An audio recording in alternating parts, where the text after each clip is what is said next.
Hello, whiskey friends.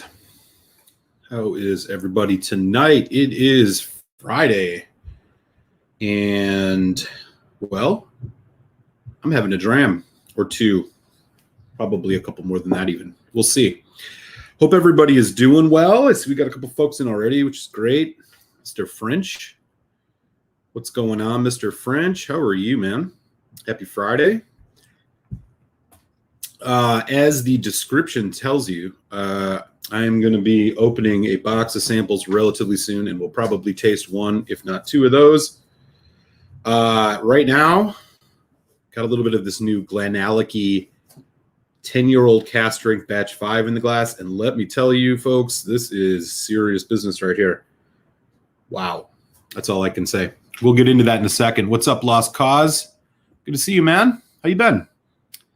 Holding it down in the bayou? Good to see you in the house. Yeah, as I was mentioning, I got a bottle in the mail from, oh, there you go. Man, living. That's living right there. Sounds wonderful, brother. Foodquig and I have been swapping samples for quite some time now. And if you've been following him at all on YouTube, he has been tasting some of the samples that I sent him a few months back on his Sunday malt, what does he call it? Sample Sunday? Something like that. He's been checking out some of the samples I sent him, and he has just sent me another package, which arrived just in time. As folks know, I am departing the city of brotherly love and moving to Chicago in just a couple weeks. So happy this got here in time, and happy I can do a little live stream about it. See what he gave me. I haven't opened the box yet, so we'll get into that shortly. I see we got 5-6 people in already. Right on. Happy Friday, y'all. What's up? What you guys got going this weekend? But before I open that sample box, I am going to talk a little bit about this Glenallachie 10, because holy cow, man, this is seriously good whiskey. Doing good. Yeah, man. Yep. As they should be. They're killing it, man. Mahir, Delhi, India, how are you, man? Hope you are doing all right, staying safe. All the COVID-19 craziness going on over in India, man. Sending you positive vibes to you and yours. Hope everything is going all right. Tony and KP. Tony, how are you? What's going on, brother? Maybe a lot 40 cask. Yeah, possibly. He did send me one last time. I think it was the third batch. So I'm not really sure. I got to take a quick look. We'll get into it, you know. We're going to crack that box open shortly. Yeah, you too, man. Side Pocket 7. What's up? Sláinte to you. Thanks for stopping in. Happy Friday. All right. Before we get into this sample box, just about an hour before this show, I cracked open the new Glenallachie 10 cask strength, and this is 55.9% non-chill, natural. Take a look at the color on this. Pretty impressive.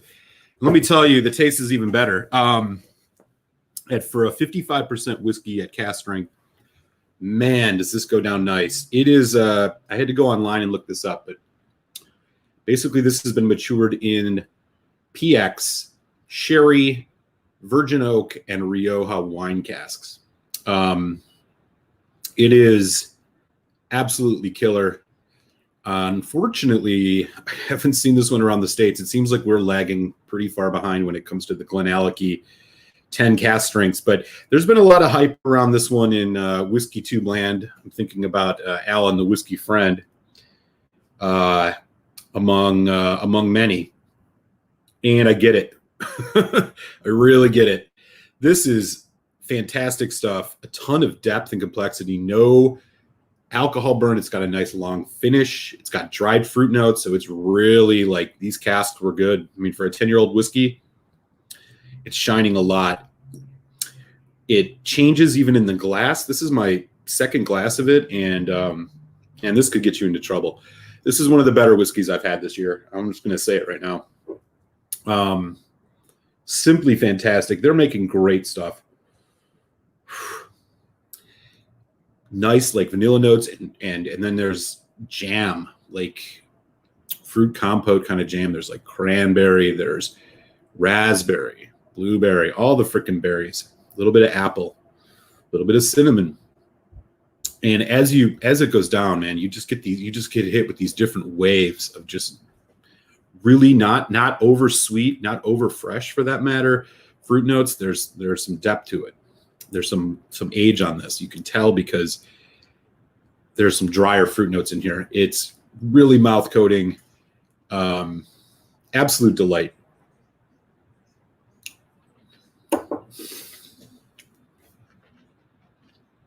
Bottles of these are only like $75 too, which, while not cheap, for a whiskey this caliber, worth it. I think this, I'll tell you right now, this could go up against some of the heavy hitters. I think the only thing that it would maybe lack is a little bit of a finish, but longer finish for that matter. But after you get through all that fruit, you get this nice kind of like honeycomb, graham cracker, marshmallow type thing. Almond. It's great. Absolutely great. I have not had all of the batches, so I don't know how it compares. I know batch 4 had a lot of hype. But I think they really nailed it. I mean, for 4 maturations on this, that virgin oak is giving this a little bit of backbone, a little bit of spice.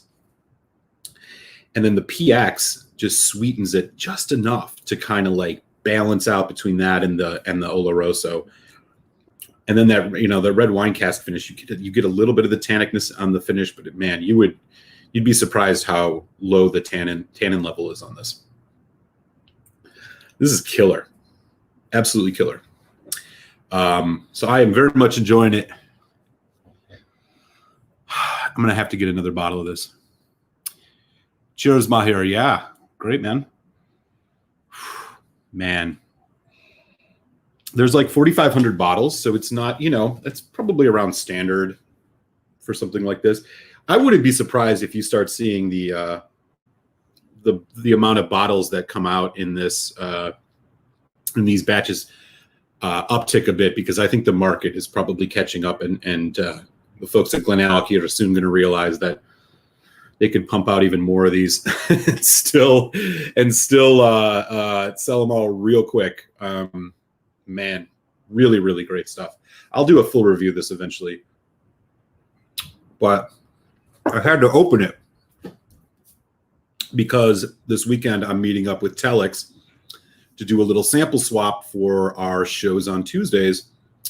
And this was on the list of stuff I needed to get him. So I had to crack it tonight, and I'll be honest, I'm glad I did. Man, there's this really nice kind of dark red grape thing going on in here too. God, this is good. This is better than the Glenallachie 15. It beats the 15-year-old. It's more complex. The 15 was good. I remember like comparing it with the Glendronach because they're both Oloroso, Sherry, and PX, but I still thought the Glendronach edged it out. And I'm not so sure anymore now that they're chill filtering it. At Glendronach is chill filtering, not Glenallachie. But this I think is even better. Awesome whiskey. Yes, you do, man. You dig it. You would dig it. Grab a bottle, Tony. I'm not even kidding. If you see this batch 5 or the batch 4, actually, get any of them if you can. But apparently the batch 4 was the one that really turned the corner, and that went from good, like really good to great. And this batch 5, I'll tell you, man, I don't know. I don't know how much better it can get for a 10-year-old. This is one of the best 10-year-old whiskeys I've ever had. And this is neck pour. I can't wait to see what happens with this. Okay, look at the color on this. Beautiful. Natural. Glenallachie don't play, man. And yeah, let Glendronach, let them chill filter their whiskey, Somebody's going to take their place, and that is going to be Glenallachie for sure, because they're killing it. Jason Fisk, what is up, man? Happy Friday. Good to see you, buddy. I got a box from Canada that I'm going to open up here shortly.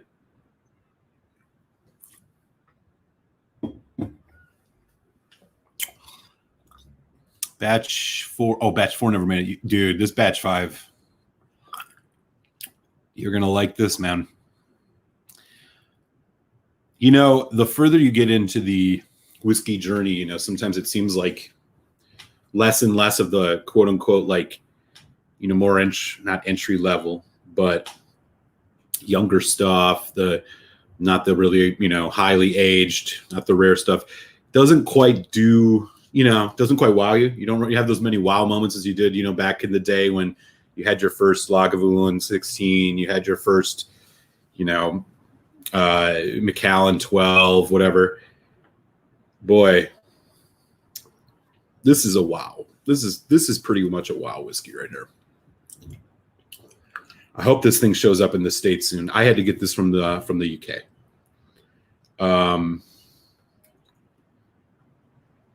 Man, Billy Walker is killing it, y'all. He is killing it.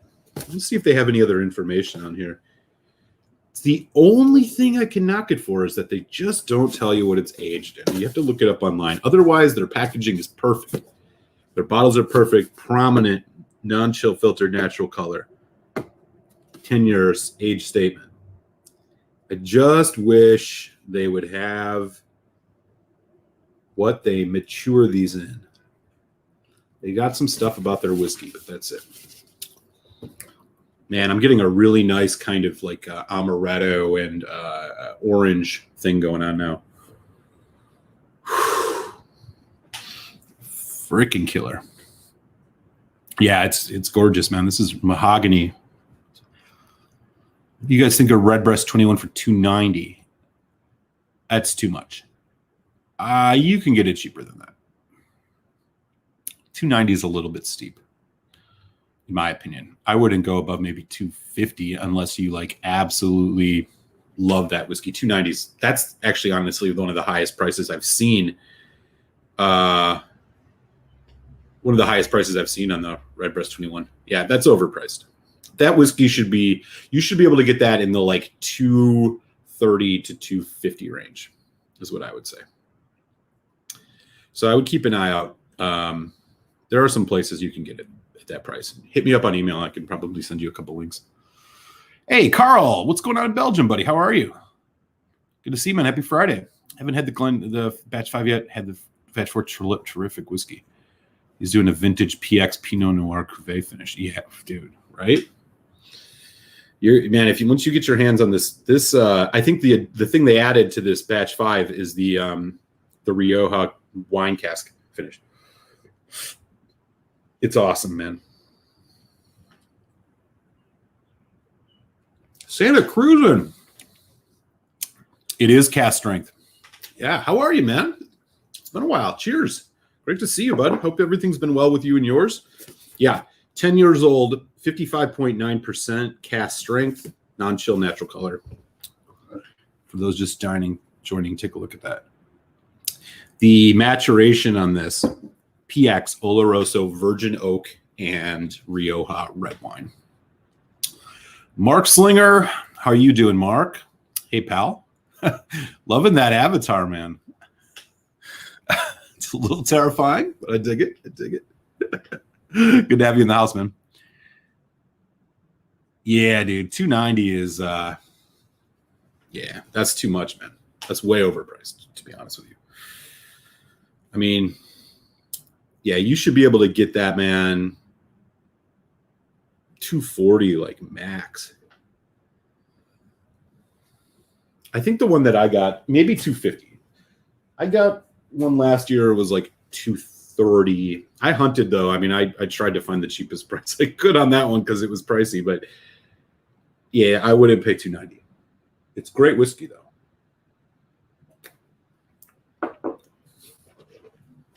Go take a look at Foodquig's sample Sunday of the sample I sent to him. He basically said he could die happy after drinking it, and it's one of the best whiskeys he's ever had in his life. That was good to hear, considering I know how much he loved the 15. Good, man. Good to hear. Good to hear. Connecting with Fisk. You have the Glenallachie Batch 5, Mark? Yeah, then you know. Man, this is... I don't know how I... like. When I want to have a sherry bomb now, I'm just like, damn, I don't know how I could get anything else. I love that there's that virgin oak in here because it just brings some, like, a little bit of spice and nuance to the otherwise very, like, you know, red fruit notes that you're getting off the other things. Gives it a little bit of a backbone. It gives it a little bit of spice, a little cinnamon, nutmeg. There's, like, again, I was saying, like, there's a, you know, vanilla.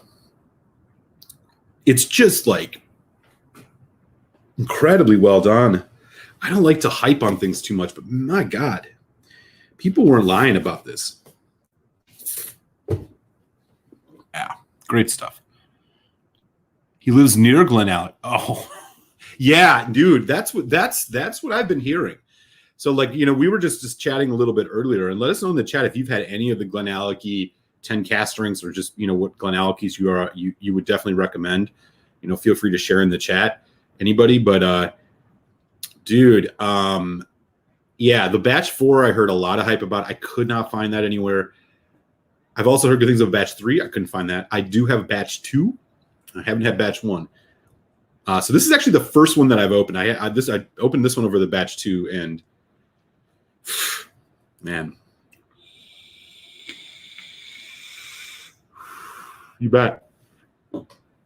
You can definitely find it cheaper, man. You're just gonna have to get it on the internet. I mean, I guarantee you can find it for in a place that ships to you for under $250. There's no doubt about it. I'll send you some links, man. I mean, it looks like prices might have went up a little bit, to be honest with you. I'm looking at this now, but you'll be able to find it. You were at the distillery today? Damn, Mark. Nice. Wow, that's rad. Okay. I can imagine all of them. They must have some great, like, distillery only releases and stuff. The fanciest Glenallachie I have, I really don't have a lot of Glenallachie stuff. I have this one. This is this was good. This is 61%. This is a part of something called it's from the TindrumWhiskey.com exclusive. They're like a whiskey seller in Scotland. This is a 14-year-old, 61%, and it's all Oloroso. I'm actually just going to pour a little bit in the glass. Look at that. It's like black. This is the second release in this trilogy. It's I think it's single cask. It is single cask. You know what? Just for the hell of it, I'm going to put a little bit of this in the glass and just do a little comparison.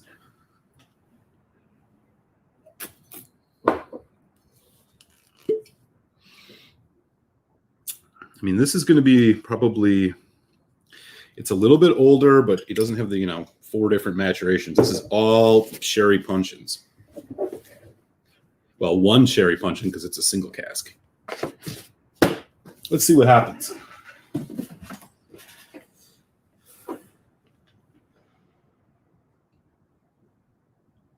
A couple of years ago, I snagged an Alexander Murray 13 cask strength Glenallachie. Really? $54. Damn. That's like free. That's basically free, man. Yeah. That's absurd. $54 for a 13-year-old Glenallachie, man. That's crazy. So I can tell you right away, the alcohol is much more forward on this than on that 10 cask strength, but I guess I'm not totally surprised. It's like 6% more ABV.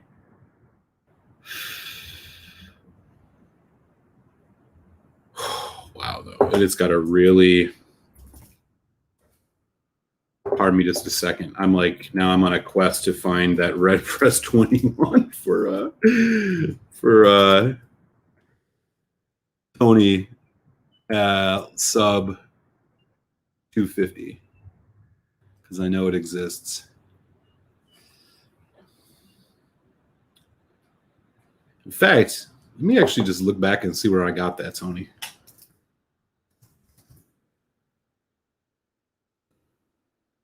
Oh. No, that ain't it.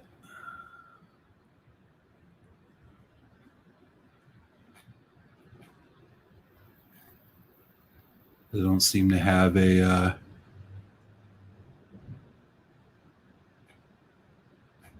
I don't know. Well, they have it at Remedy Liquor in California, but it's sold out. It's $225 there. And they'll ship to you. It's about $30 shipping, so you might as well grab a couple other things once they have it. You can set up notifications. They'll let you know when it comes in. What up, James? Good to see you.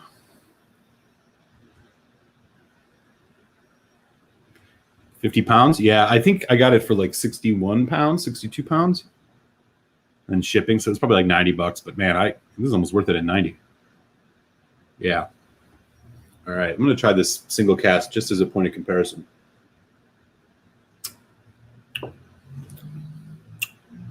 Wow, that's so good. Bit hotter as you expect, but it's still not as hot as it should be. Drier, more cinnamon, much drier. They're actually pretty distinct. I mean, both quick. And then you get this nice, like, caramel malted milk ball thing at the end, which is just amazing. Almond. They have so many single casks available. Like, I don't even know where to start with them. I got that one, this one that I'm sipping now, just like super randomly in a raffle. But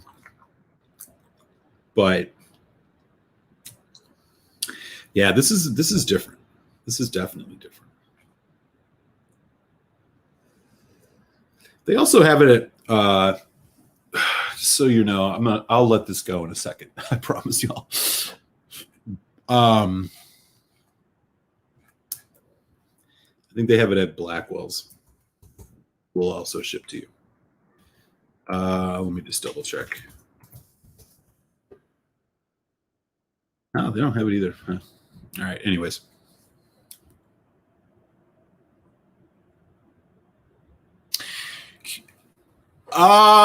So I bailed out of Dogecoin when it crashed. Well, it didn't crash. It went down too much. Doge Day was a total bust. Now, that said, so I was out of it. I put it all into Ethereum, which was a really good move. If you're not in on Ethereum, I would get down in it now. It is this week alone. Ethereum is up almost 20%. Now, that said, Dogecoin is rolling at 34 cents right now. So it has grown 7% today. It's went up 40% this week. And Elon Musk is going to be hosting Saturday Night Live tomorrow night. And there's speculation, of course, about, is he going to say something about Dogecoin? So Dogecoin seemed to like bottom out at like 26. And now it's back on the march. So I bought back in with some. Might not be a bad idea. Don't put in what you can't afford to lose. But the other thing is Bitcoin is up too, finally. All the cryptos are surging today, the big ones at least. They were, yeah. Well, man, I got in so low. I got in at not compared to a lot of other people. I got in at like 16 cents. And, I made some money on it. I'm not going to lie. I totally did. But it didn't go to the moon like they wanted, and then it just started falling apart, and so I finally bailed on it and threw it into Ethereum. But yeah, it does get a little annoying paying so much attention to it, but so it can be kind of fun. I would have made a separate room only for my whiskey collection at my house if all these whiskeys were available over here at such great prices. Yeah, I bet, man. But you at least got good access to the Amroots, and you probably have had some Amroots that we can't find. And Paul Johns.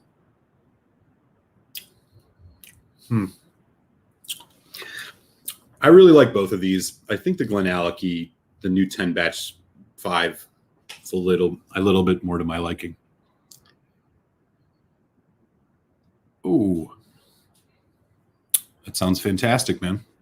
Don Holland is in the house. What up, Don? Saying hi to Santa Cruzin. Righteous. All right, y'all. So let's get on with the main event. Look at this big ass box. So yesterday, this box arrived on my doorstep, and it is from the great country of Canada. It says it's balsamic vinegar, which is exciting. But it is from the Foodquig. So if you guys don't know Foodquig for some reason, you should go and sub to his channel at Foodquig, because he's the man. And we have been swapping samples for a couple of years now. As I was mentioning, he's been doing his sample Sundays for the last month and a half or so on the last package that I sent him. And he has just sent me a new one. So I'm super stoked. I'm going to assume this is going to be a lot of Canadian whiskey in here. So we're gonna crack this bad boy open, and then we will probably pour a couple of these tonight. Why not, right? It's Friday. Let me just make sure I don't stab myself. The size of this box makes me wonder how many whiskeys he sent me. I think the last ones we did, we sent each other about a dozen. So I am going to be real curious as to just how many things are in here. This is a bigger box than I normally get from the Quig. All right. We got some packing peanuts. We got some funky orange styrofoam. Oh, man. Okay, there's a bunch of stuff in here. All right. Let's check it out. So, Foodquig, what did you send me? Our Canadian friends will probably know a bunch of these. One of his favorites, Shelter Point. This looks like the Smoke Point Batch 2, 50% ABV. Excellent. I know that he is a huge fan of the Shelter Points and has sent me a few, actually. Centennial Canadian Rye whiskey. This looks like it was like a little mini bottle. Check that out. All right. And we have a Canadian Club 42-year-old. Yeah, 42-year-old Canadian Club at 45% ABV. Wow. That will be the oldest whiskey I have ever had. 42-year-old Canadian Club. Wow. Okay. What else do we got in here? Jesus. Okay. Redbreast 15. Okay, cool. I have not had that one. And we got another Shelter Point. It looks like it's called the Collective, 46%. Not super familiar with that one, so we'll have to do a little Googling on that. Unless some of my Canadian friends who get their hands on Shelter Points know what any of these are. All right. Another Shelter Point. Patience is a Virtue, 59.6%. Oh, man. I'm going to have to do a Shelter Point sample show, because these are awesome. For folks, like, what I do know is they are kind of a craft distillery in British Columbia, if I'm not mistaken, and not far from where he lives. And so I know that he goes up to visit them at their distillery every once in a while. Sadly, we don't get any of these in the U.S. This one says something alumni, J.P. Weiser's 48% Paul Coffee. Oh, with NHL alumni, J.P. Weiser's Paul Coffee, 48%. The last J.P. Weiser's that he sent me was really good. Oh, man. This is going to be a whirlwind of Canadian whiskeys. Jesus, Quig. There's how many did he give me? 1, 2, 3, 4, 5, 6, 7. And we got another Shelter Point, artisanal single malt, 46%. Oh, man, this is going to be fun. I'm going to learn all about Shelter Point. Canadian Club 43-year-old. So this is a 43-year-old. So this is actually going to be older than the 42, of course, which means this will be the oldest whiskey I've ever had. 43-year-old. Damn, Quig, if you're watching this, thank you. Very generous of you. Here we got a J.P. Weiser's 22 cask strength, 59.7%.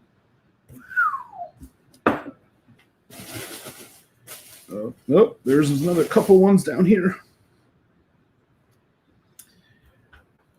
Lot 40 Dark Oak, 100% rye, 48%.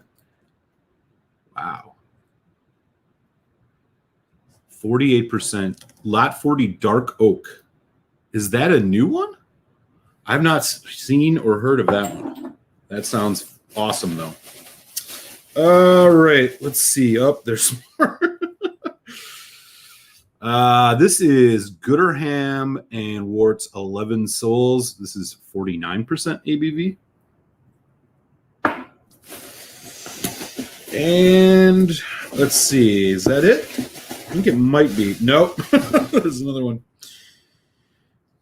Tyrconnell 16 single malt, so an Irish. Great. So he sent me 2 Irish and the rest are Canadian. Wow. All right. This is going to keep me busy for a while. I think that's all of them. Yeah. Wow. Quig, if you are watching, man, thank you so much. This is a hell of a box of samples to send me. I have not had any of these whiskeys, which, of course, makes it all the better. So just to recap, yeah, we had a Canadian Club 42-43. We have 4 Shelter Points. There's a Lot 40, Redbreast, Tyrconnell, two J.P. Weisers, Gooderham and Worts, and wow. Yeah, and then this Centennial Canadian Rye whiskey. Okay. So a bunch of samples here. I guess the question becomes, which ones am I going to crack open tonight? I'm definitely going to have to do something. Let me catch up in the chat. Don Holland. COVID says it's really taking a toll on my lack of enjoying a good drum. 5 small pours in the last 4 weeks. Oh, wow. Did you have to deal with recovering from COVID-19? Hope that he put some Great Plains 18. Didn't see Great Plains.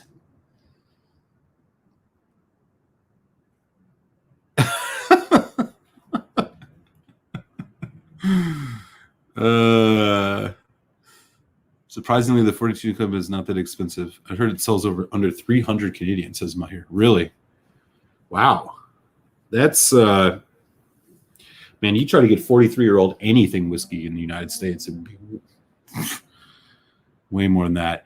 Ben Demon Hunter is in. What's up, man? Saying hi to the crew. Good to see you, Ben. All right. Some folks saying hi to each other. Okay, cool. Tony says, are you trying them all tonight? No, man. I don't have I'm not interested in going to a hospital tonight. This would probably be too much. I am going to try a few, though. I'll be honest. The one that I immediately want to try is this Lot 40 Dark Oak 100% Rye, which is 48%. I think I'll do 3. So I'm going to do that one. I'll do this Centennial 40-year-old. I have a feeling he might have tossed this in. I don't know why he would have these like mini bottles like this, because this is not one he poured. This is like literally like a mini that you get on an airplane or something. I'll do that one first. Let's do that one first. It's 40%. It'll be a good starter. I suppose then, like, man, the Redbreast 15, that was his whiskey of the year. I'm tempted on that. You know what? Actually, I'm going to hold on the Lot 40. Here's what we'll do. We'll do the Centennial, the Redbreast 15, and then Canadian Club 43. Yeah, right? I mean, how do I not? And then I'll do this after the red breast because I mean this is 45%, so that'll be fun. I don't know. How's that lineup sound? This will be fun.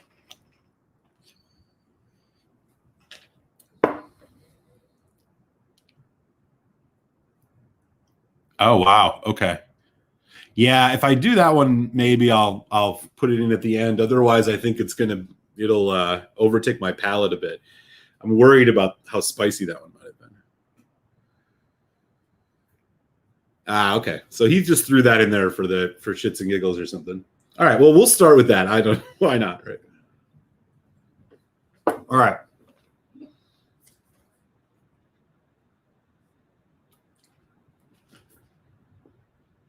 So, Centennial Canadian Rye whiskey will be one.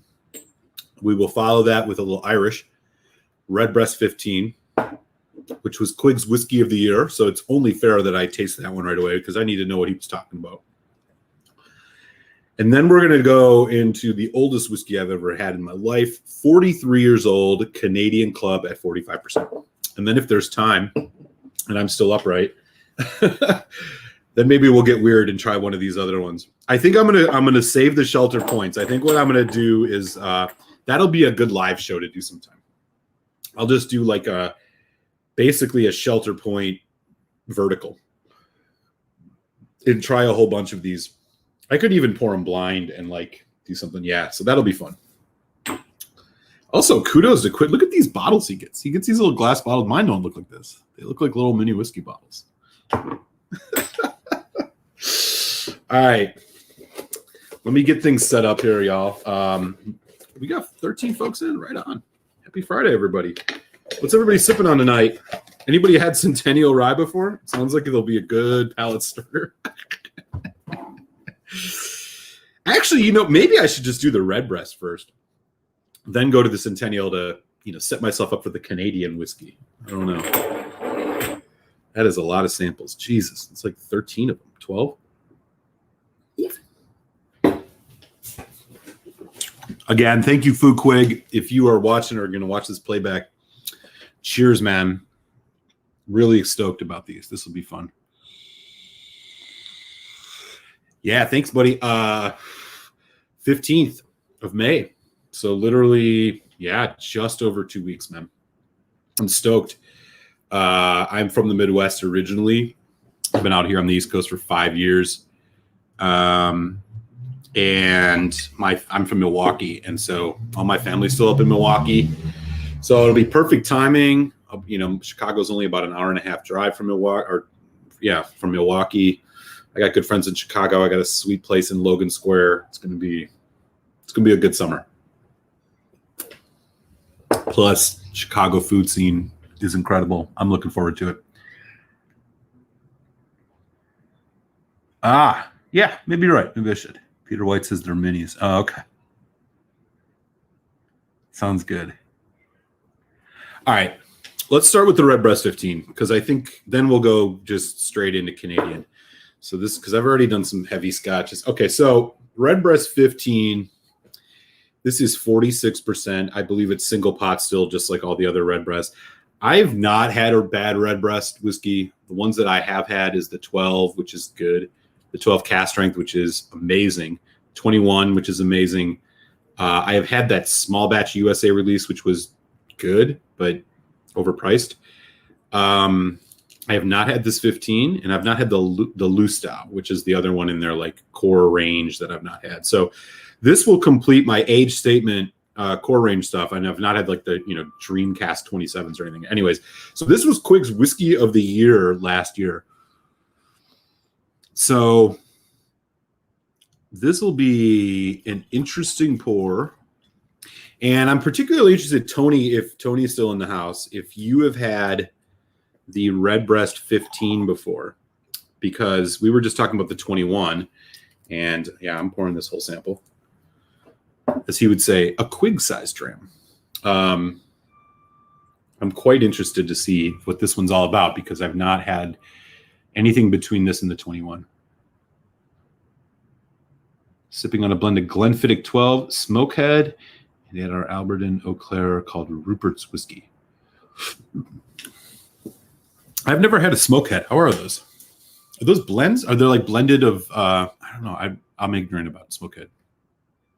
I'm having an intense battle between Ardbeg, Oogie, and Corey. I still lean towards Corey. Well, I mean, they're both fantastic. I this has been stated a million times to me. I lean Oogie. I think I just love the sherry, and matching that with a steak, Ugadal on a steak was like heaven. But for two, they're two great NAS whiskeys. Let's just put it that way. Wow, a lot of cocoa notes on this Redbreast 15. Has anybody had the Redbreast 15 before? I think this is all probably bourbon and sherry. It smells, you get that nice cereal grain note, that unmistakable unmalted barley note. It's kind of green. It's kind of fresh. Dude, you are not right. You're totally right, bro. So there's I got it. Binny's, for folks who don't, Binny's is like a Chicagoland liquor chain that they're actually really good. They got good prices. They get good stuff. So get this, man. So I'm going to there's one in Logan Square, which is the neighborhood I'm moving to in Chicago. I already checked out their website. They have they have a Adelphi Kleinleash 20. Apparently one there. I'm hoping to get there in time to grab it. I already called them to see if they could hold it for me. It's how do you still have you don't find Adelphi sitting on shelves anymore. That's Binny's style. Binny's is also where I randomly came across an Ardbeg Dark Cove in the wild, just sitting there 2 years ago, and the Lafroig 2015 Carchus just sitting on a shelf. So it bodes well. Yeah, they should roll out the red carpet. I have to get close with them, man. I'm gonna have to chat with the Binny's folks over there and see if I can get in on their secret email list or something like that. Hello, you hipster want me? At hello? Who's at hello? Is there somebody in here at hello? Anyways, well, what's up, Throttle? Good to see you. I'm very tempted to get my first Ugadal, but really want two brewers from Whitehorse, Yukon. If it's a trade-off, I don't know what to tell you about that one, but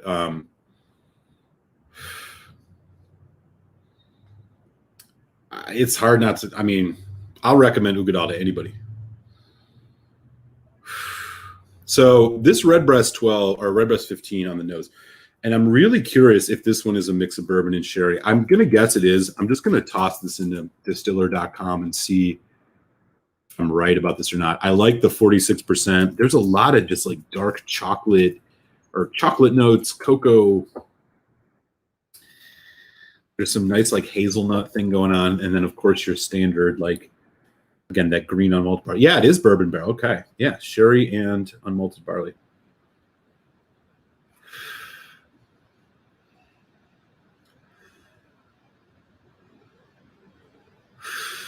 All right, here we go.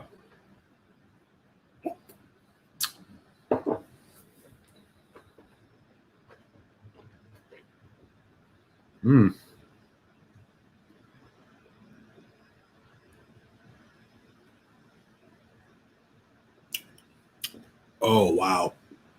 That's really intense. Heavy mouthfeel. Chocolate, buttercream, butterscotch, vanilla, that unmalted barley. It's like chocolate frosting. The sherry's there. It's cherry cordial kind of thing. Man. Okay. This is good. I can see why this was his whiskey of the year.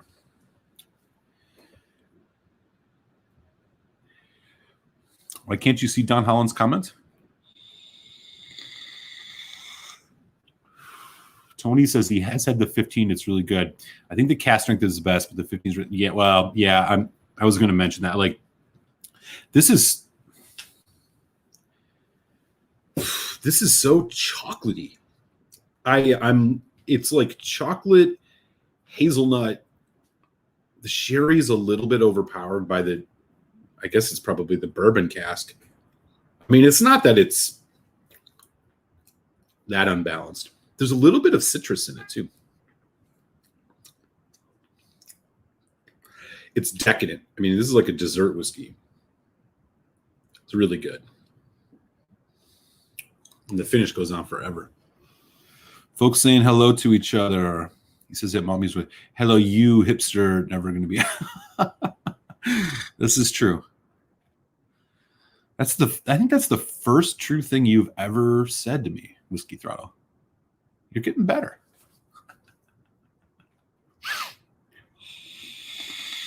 Are you still at camp, by the way? Surviving camp?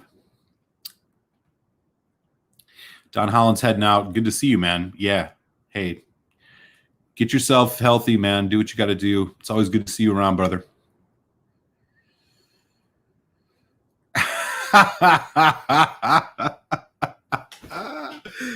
All right. Benzema Hunter's bringing the fire, man. We'll have to schedule a roast or something like that. Didn't who did a roast once? It was like Swami or something. Eric's a hipster wannabe, communist wannabe, something. Too funny, man. Peter White says, I'll take the Redbreast 21 over that. Much more expensive, but better. I agree. It's much more complex. This, I like, let me try one more sip. But, initially my thought here is that it's like, it's very heavy on a couple notes for sure.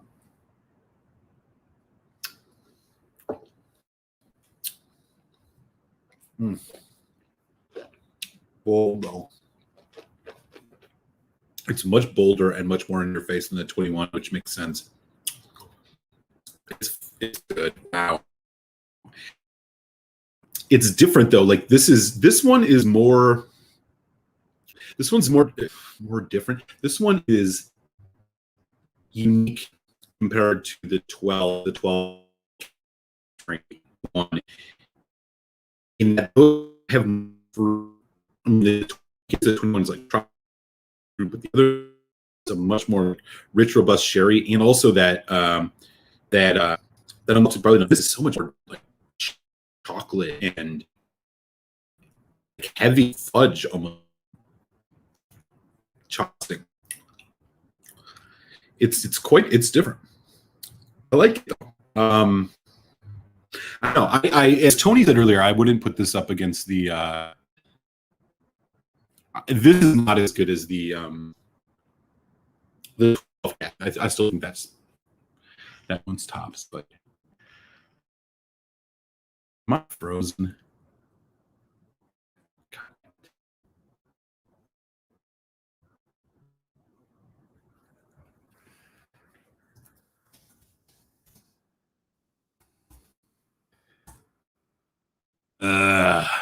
Fuck.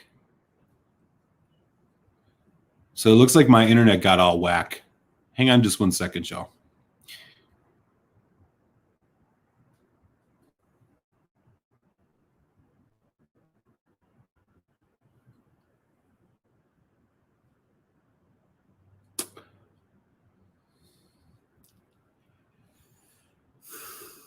So I don't know if you guys can still hear me. Looks like my internet got a little bit crazy. Hopefully it'll clear up. I apologize for that. Yeah. Yeah. Yeah.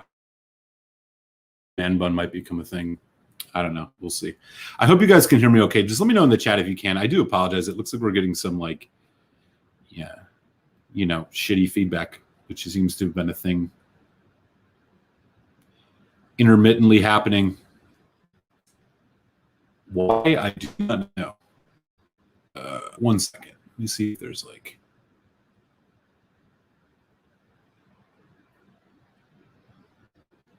something running in my background or something. Anyways, all right, I'm just going to keep going. I hope it clears up. If it doesn't, I do apologize, and we'll maybe reboot it. I don't know what the deal is.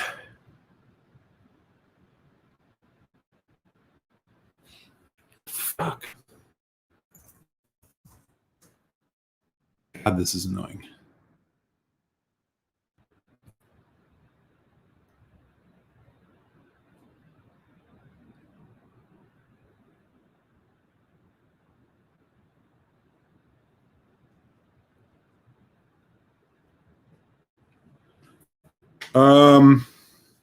Okay. I'm hoping we're better now. I'm just going to try to keep going. If we're not, I'll have to try and fix things. I apologize. I don't know what's going on. Be out, and that might be playing some role in this, but this has happened before. I'm not 2 weeks, guys. Oh, fuck.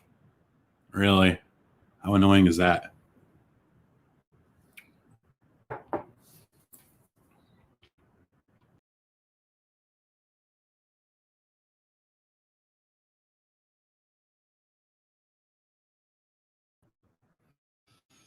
Okay. I just went black for a second. It should be black. Well, hopefully. Are we better now? It's like probably still a little pixelated, but hoping that it's better. God damn it.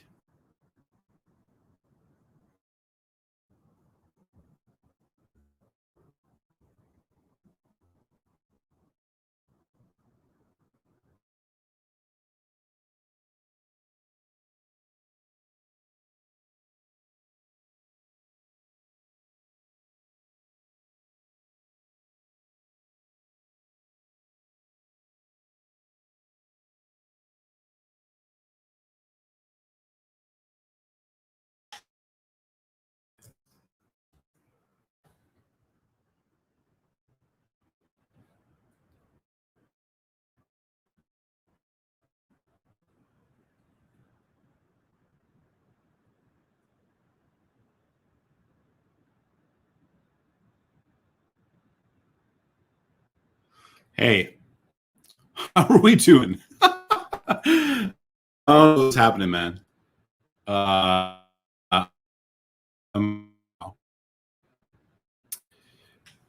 I'm hoping it's not too pixelated. Yeah, sorry, I'm not really sure what's going on.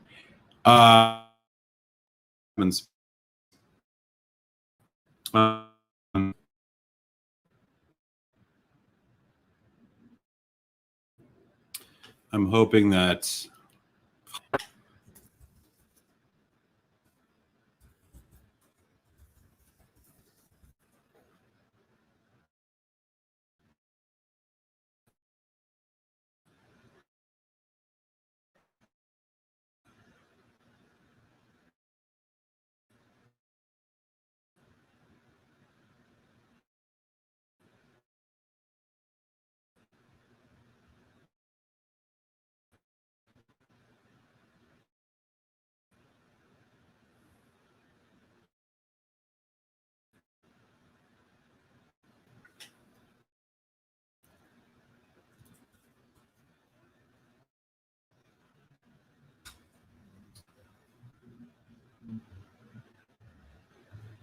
Fuck.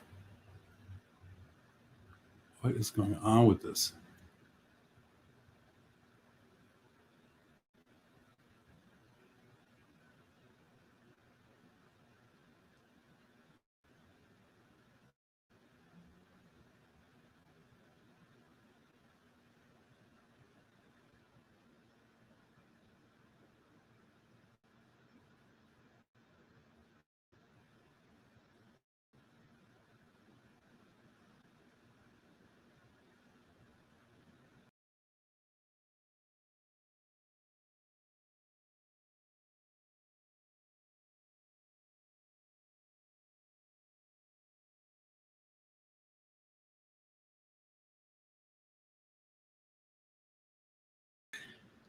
Anybody still there?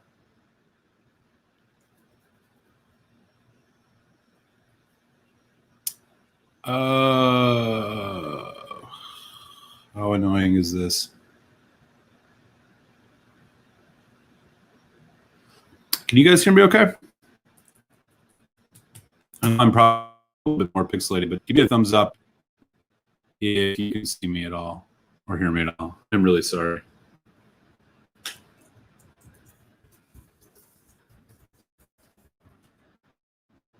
Okay. Yeah, it's like hella windy. I don't know if that had anything to do with this. So I am sorry. I'll try and figure something else out. Anyways, you know, we always like a little bit of a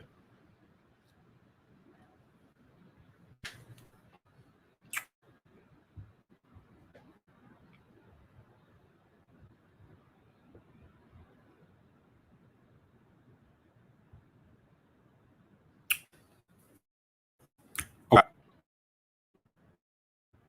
It says I'm back in pretty. Man. I hope that we can just kind of power through this.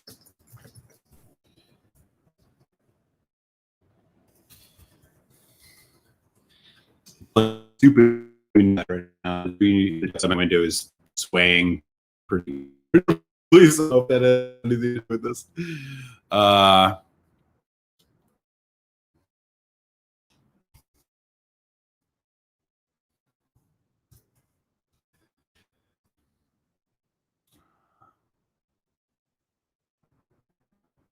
Yeah, Carl's point.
Hey.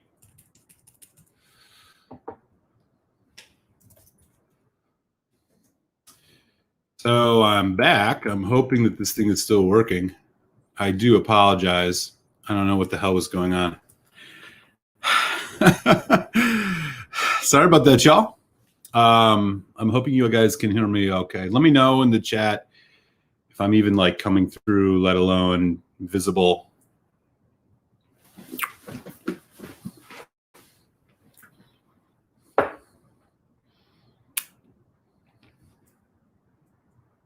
Yeah, if somebody wants to confirm that they can actually see me or hear me.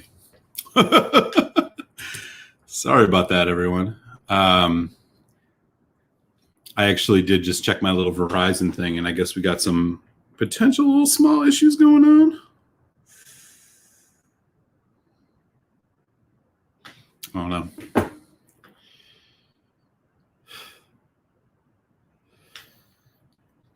Okay. Anyways, let's continue. Good to see everybody. If you're still hanging out, appreciate it. I am rolling with this Redbreast. Great. Thank you, Carl. Just finishing up this Redbreast 15.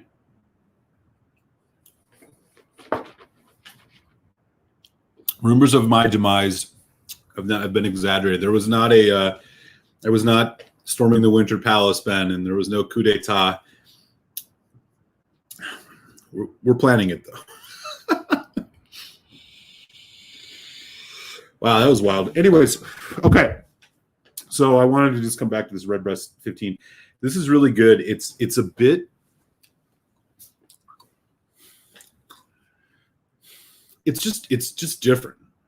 I think the thing that I miss the most about, or that I miss in this, I wish it was like had a little bit more of that unmalted barley classic kind of greenness you get at Redbreast. This is a very like syrupy, heavy whiskey.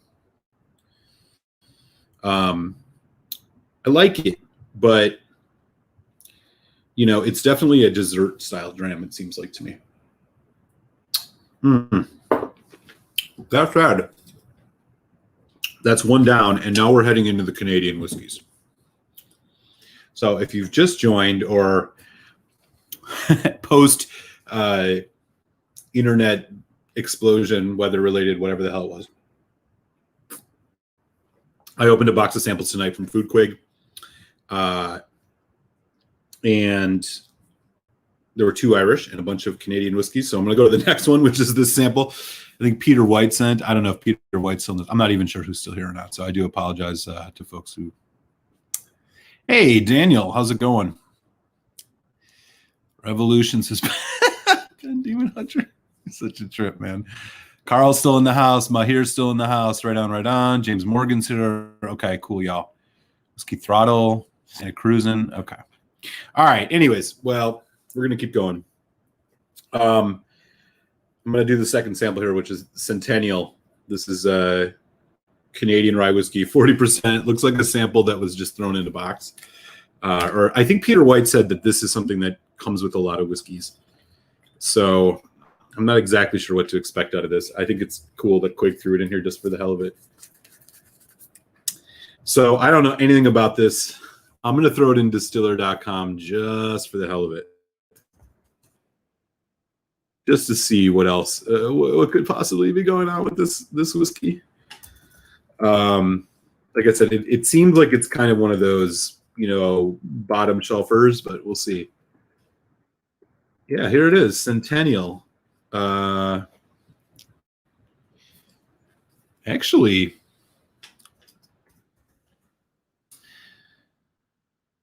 so Distiller gives this an 85.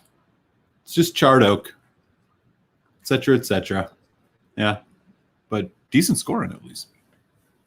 Okay, so this is what it looks like. This is going to be the first in the Canadian whiskey. So we're going to go down the Canadian whiskey hole here a little bit, which I'm really looking forward to because Quig always shows up with the Canadian whiskeys that you cannot get your hands on here in the United States, which is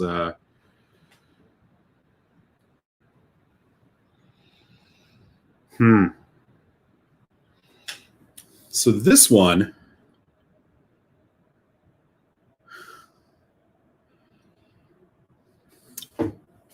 it's like a lemon.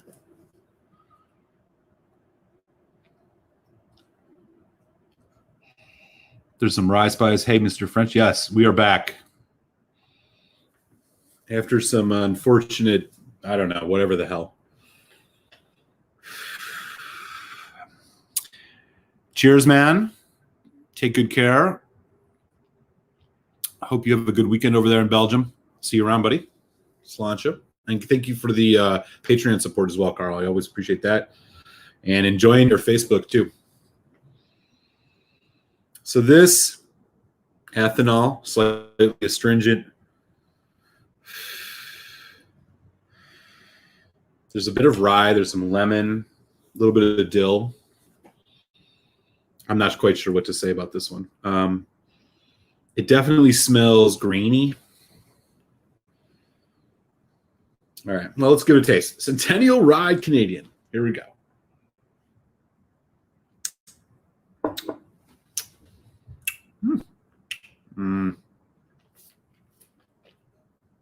Sweet. You get a nice rye spice. It's very like butterscotchy. To get this like sharp alcohol astringency to it, even at 40%. Drops off fairly quick, not much of a finish. Yeah. Peter White, I don't know if you're still in the house, but if you are, I think you were right. Yeah, this might be kind of a bottom shelfer. It has that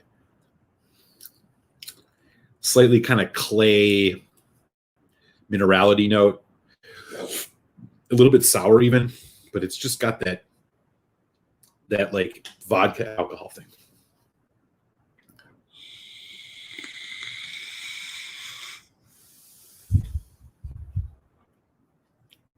He says mixer. Yeah, brother. Yeah, mixer makes sense.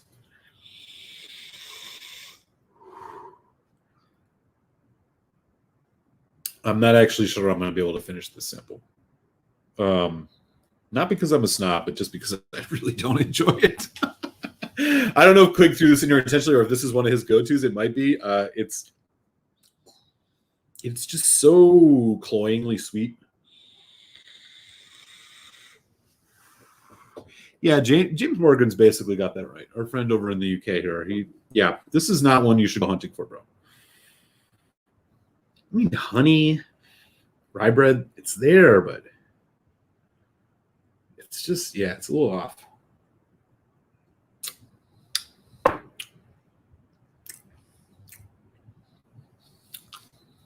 Ugh, God, yeah, there's something weird in this.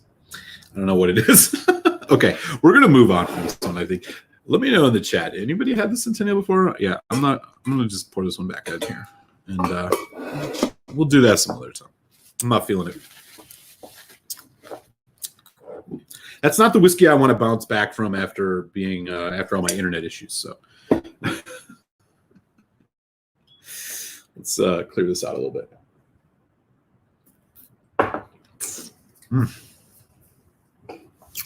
Ooh, okay. So the next one I had lined up is probably, yes. Well, at least the one that we at 66% are fucking mixer for sure, man. Yes, I was sipping on Centennial. Yeah. That's what it is. 40%. I don't know. Didn't quite do it. Yeah, exactly. Peter White's right. Okay, we're going to continue the Canadian escapade here, though. I have a 43-year-old Canadian Club. This will be the oldest whiskey I've ever had. I think I need to have something else before I do this, though, just because I'm a little thrown off. So here's what we're going to do. The next one that I'm going to check out is going to be this. It's an NHL alumni, J.P. Weiser's Paul Coffee, 48%. Maybe our friends in Canada know a bit about this one. But I'm going to check this one out. Where are we at on our time anyways? Wow, okay. We're only an hour in, y'all. I might get into more of these than I thought.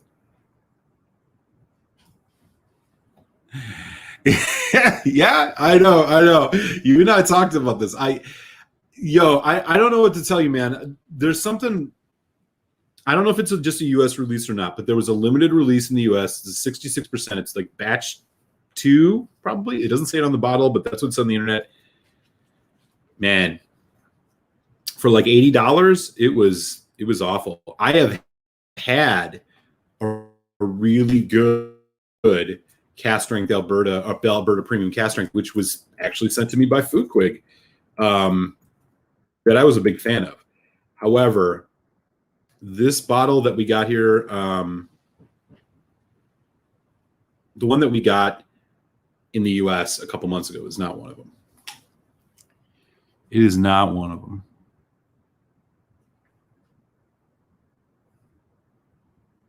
One second.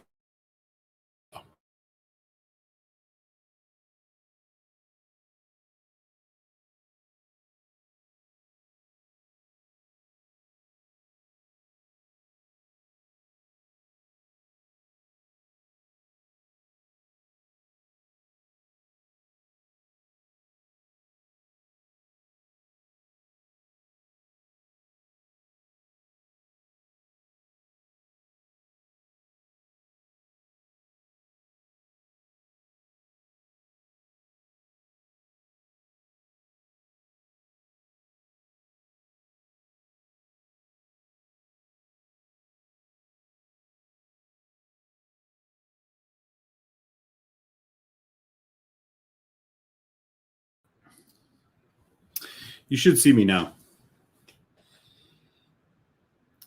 This Centennial.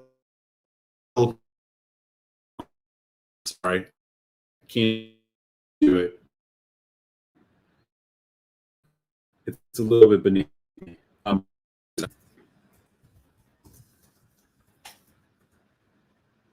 Okay.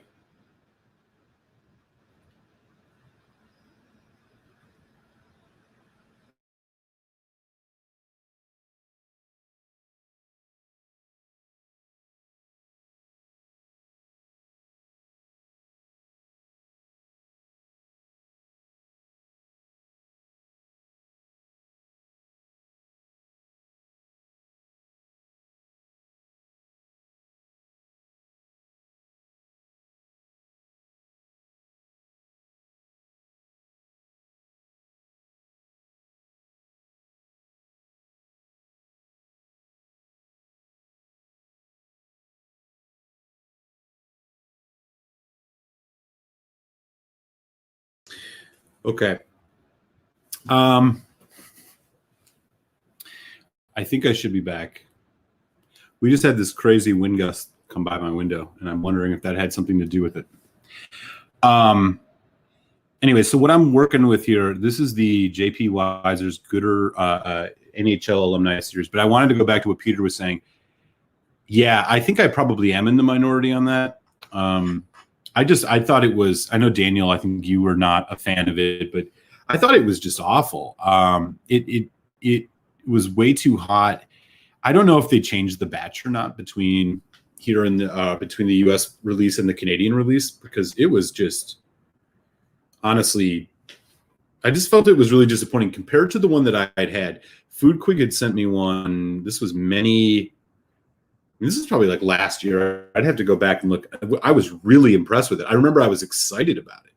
And I thought to myself, like, I can't wait. If I ever get a chance to buy a bottle of this Alberta Premium Cask Strength, I'm going to.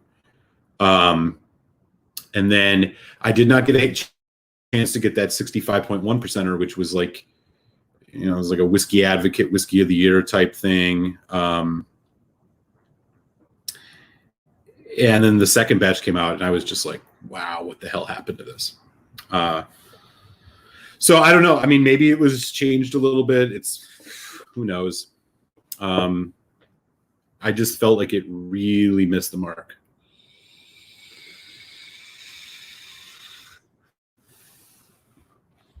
Anyways, if anybody, some of our friends in Canada, if y'all, thanks, Chris is in the house. What's up, man? Thank you. Yeah, I really apologize, y'all. This is, it frustrates me, man. I don't know what the hell's going on. So hopefully when I get to Chicago, I'll have even better internet.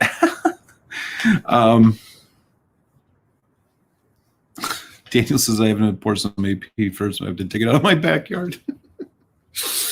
Yeah, I don't know what happened with that, man. Yeah, the B2 was hot for sure, no doubt. So, anyways, this one is Paul Coffey, NHL alumni, and I'm just gonna have to look, or NHL, yeah, NHL. I gotta look this up because I don't know anything about it. It's a JP Weiser's release. And here's what the specs are on this. It's aged in Canadian and bourbon barrels for 10 years. It's a 4-grain blend. Is this right? Sounds right. Okay. Maybe not. Hang on. The 2-grain, 48%, 2-grain. It's yeah. He had 48 goals in this. So that's the stats on this one.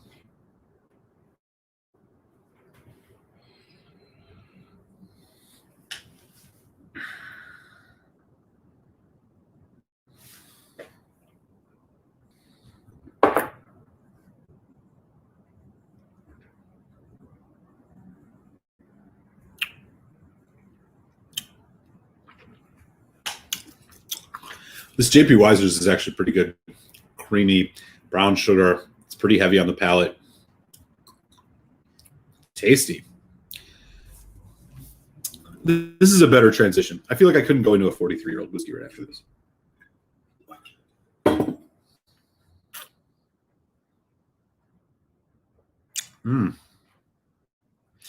I don't know who Paul Coffey is. I'm a stupid American when it comes to hockey, so I'm not even going to pretend. But it's pretty good. It's got some maple notes to it.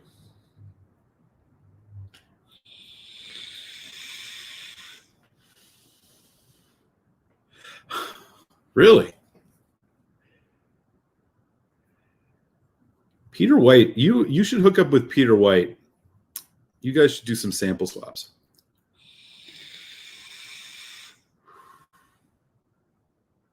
Canadian hug is real.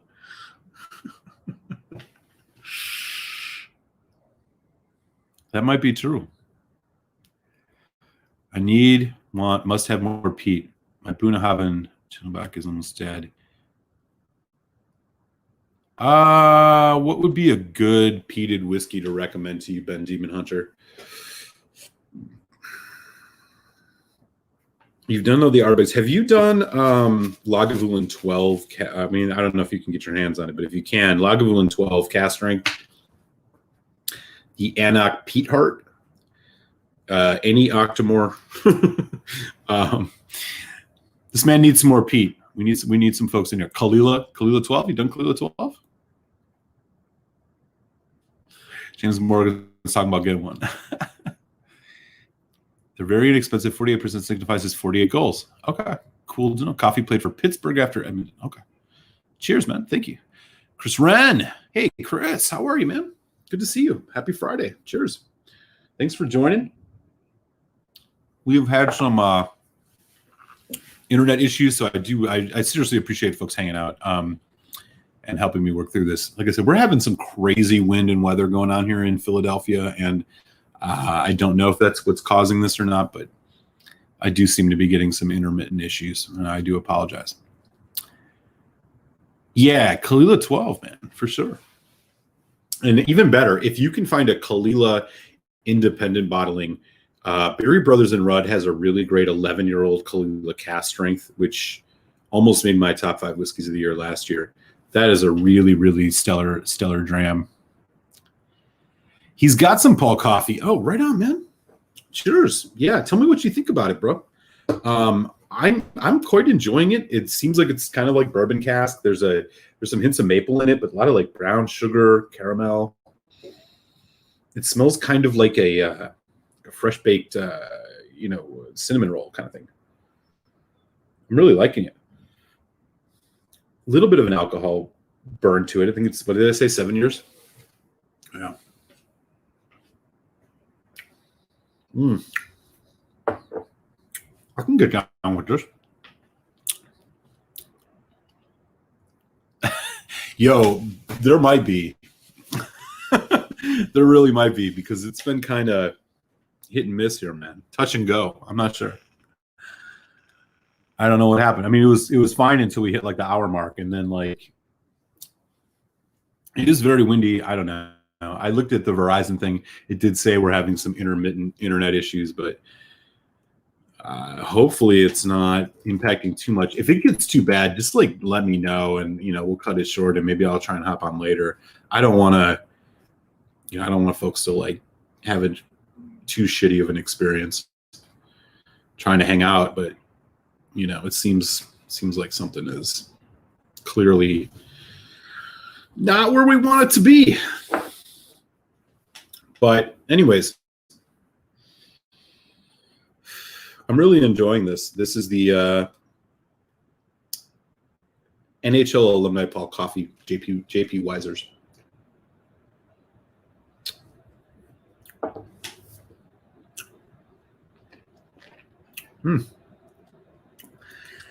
I'll tell you this, and this is going to be part of my own ignorance, but I actually don't know what the legal definition of a Canadian whiskey is.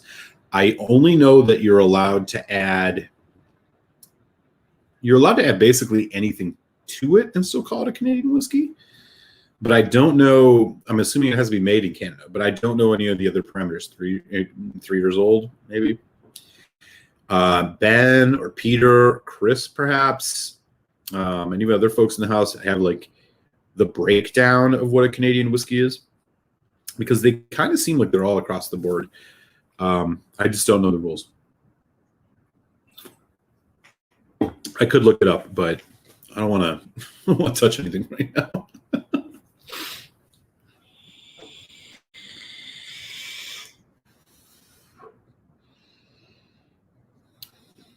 There's a really just like rich butterscotch caramel thing going on here.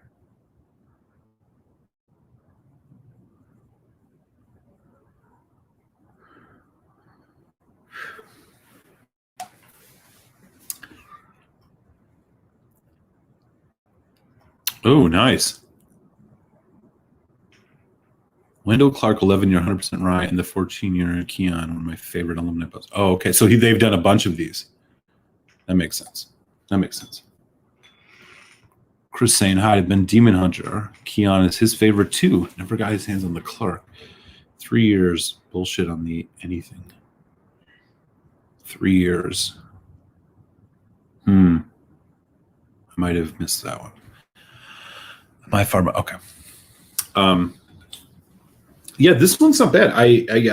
We know we don't get any of these in the States. The JP Weisers that you can find in the US is the 12, the 18. I see the 18 a lot, but I've heard to avoid it. There's a younger one that you can get your hands on. But Canadian whiskeys are like difficult in general to find in the States that are like decent. We get the Lot 40, the standard release, none of the cask strengths ever here. I think you can get the JP Weisers 23.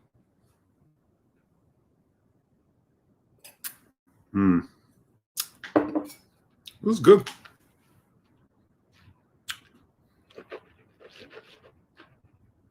It's like a bourbon minus a lot of the spice. So it's kind of like a light, creamy caramel bourbon. Oh, thanks. Yeah, appreciate that, man.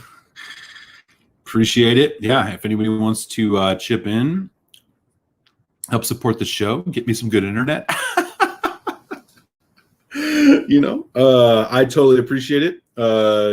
Basically, right now, for as little as $1 a month, if you join on Patreon, you get access to all of my reviews early.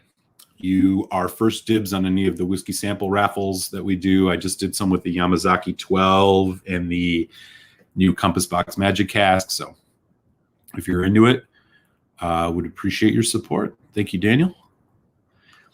Any flavoring added must be 3 years old. Any spirit, rum and cognac must be 2 years old. No neutral spirit. No freaking apple juice. Rules are super vague and terrible, allowing 1/11 of anything else has ruined the reputation of Canadian whiskey for good reason. Wow. Okay. I never saw it, unfortunately. Quig sent me a sample. I didn't realize you could get it in the States. He's seen some 40-year-old Canadian. Okay, that's good to know. Good to know. Good to know. It does allow for other types of wood. Any wood. Okay. Cool. Well, I think as you just said. Oh, nice. Well, that's where I'm heading. So hopefully I'll be able to get my hands on it. So here we go. Okay. I think this is the main event here. I mean, we'll see. I'll probably stay on for a while after this because why not? All right.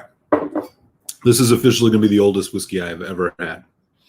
Again, thank you, Foodquig, for sending me this generous amount of samples. I think he sent me a dozen samples, including 4 Shelter Points, some Canadian Club, 43 and 42-year-olds, 2 Irish whiskeys.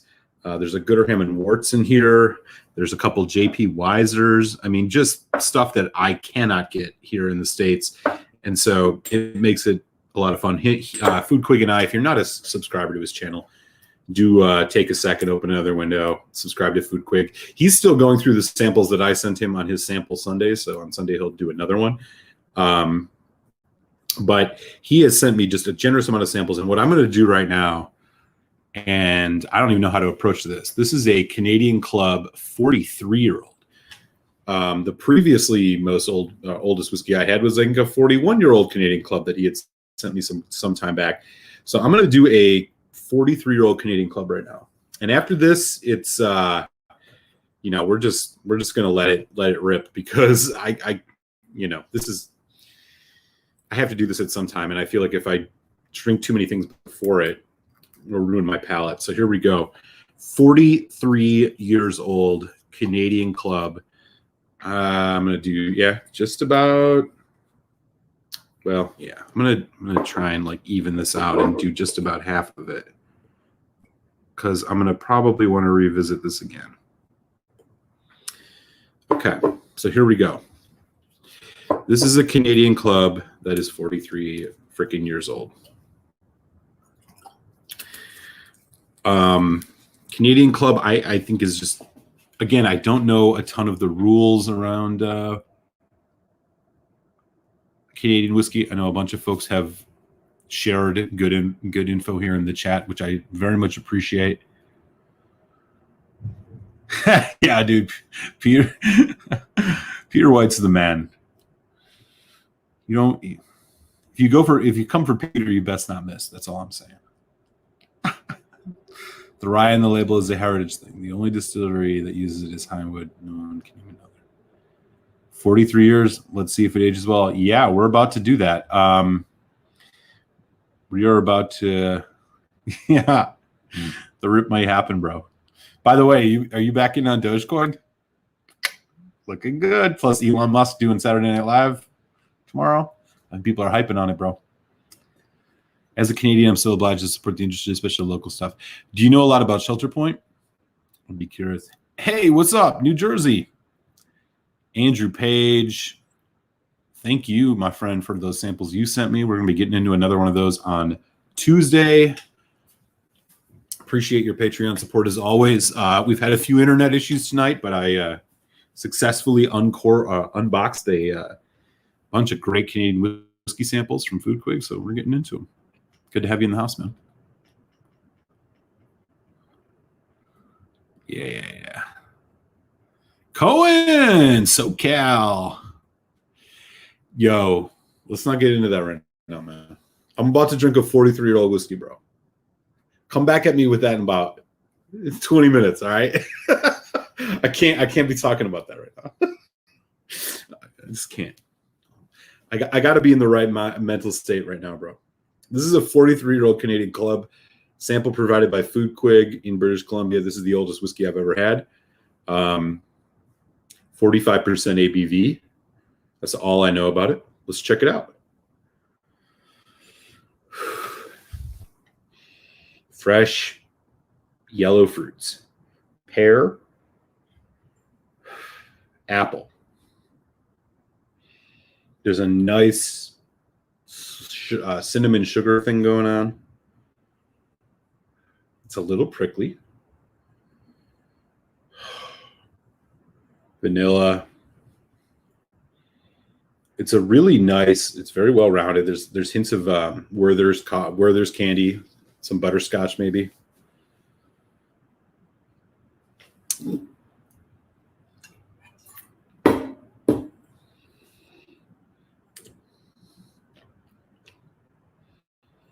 A little bit of citrus too. It's almost like lime.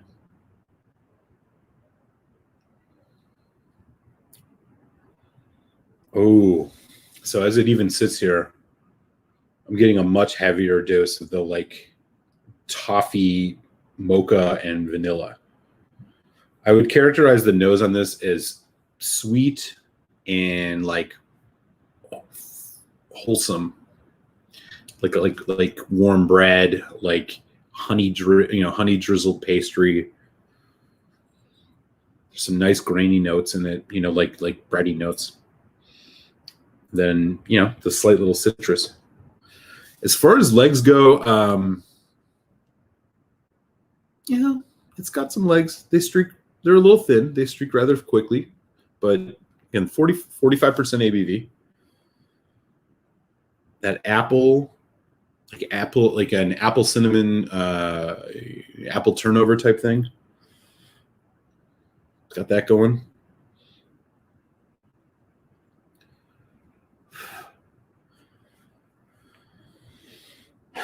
Wow.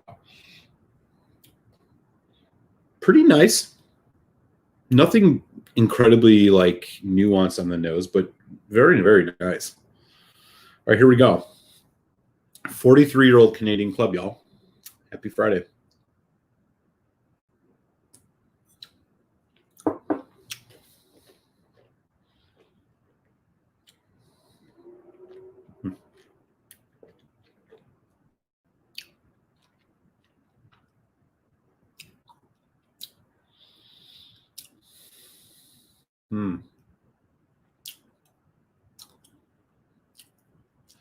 Medium body.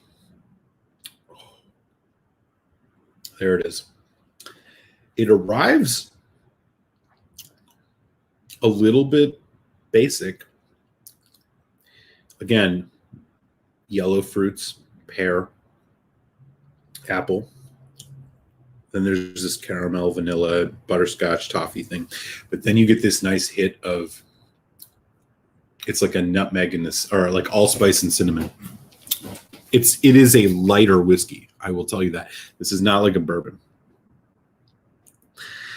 But then you get this just beautiful surge of just like it's toffee, it's shortbread toffee, dark honey, even a little bit of brown sugar. Medium long finish. Another sip here.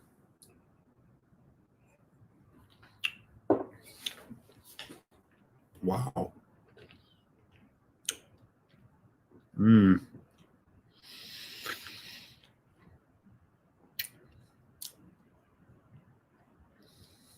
Even the second sip, I mean, it's much better. It's much more mouth coating.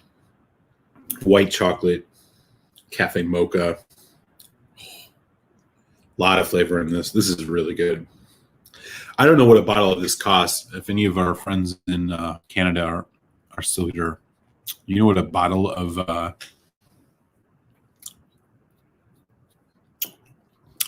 Canadian Club 43 goes for in Canada? Oh, I'm just gonna disregard all the Aaron Rodgers talk.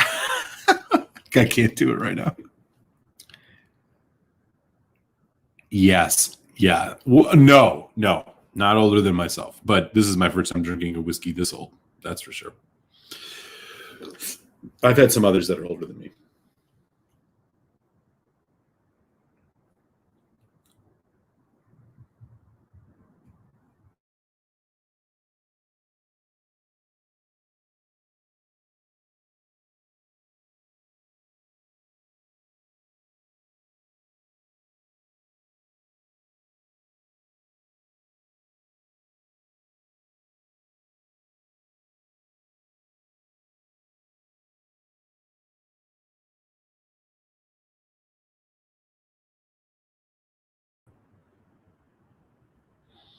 I think the thing that I'm enjoying the most about this, the second sip has really like taken it to another level. It's extended the finish. The finish has gotten a lot longer. Yeah.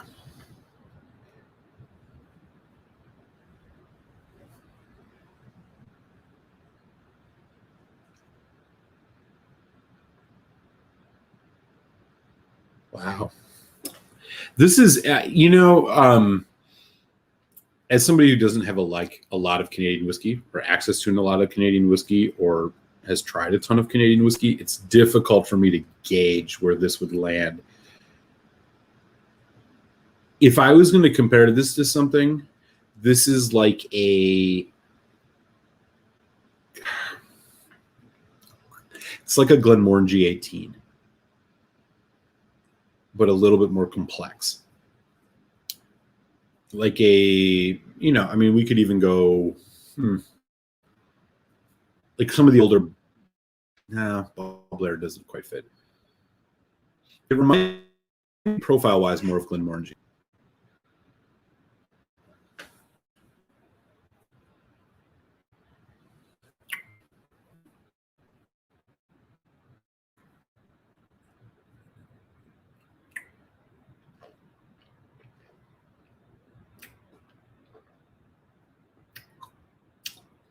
Am I having internet issues again? Fuck.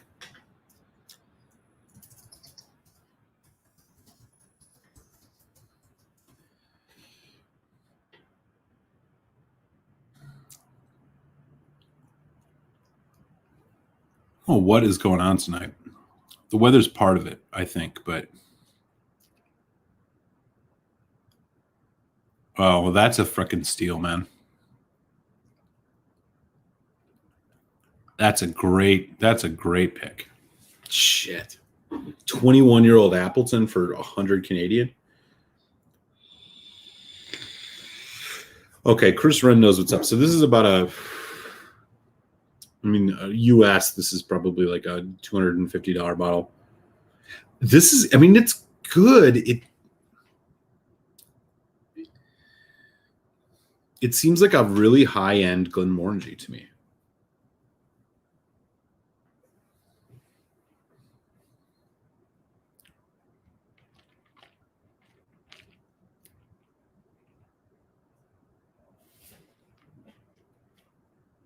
Who thinks old school Scotch aged in sherry cask was all done in 100-year ex Bottega oak?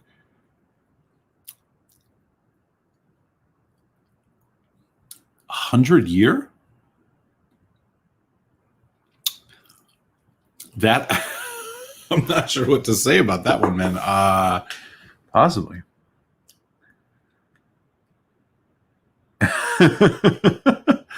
All right, we'll get in there. Yeah, here's my thoughts on the Aaron Rodgers thing. I don't blame him. If what is being reported in the media is true, I don't blame him. I think the Packers have made some mistakes in how they deal with him. And it seems ridiculous to me that they would even, if the rumors are true, like Trey Wingo says, that they've somehow talked about trading him in the offseason is absolutely insane. He's a freaking MVP last year. He does more with less than any quarterback in the NFL. And I hate that I have to say this because this is what I say about the Packers all the time.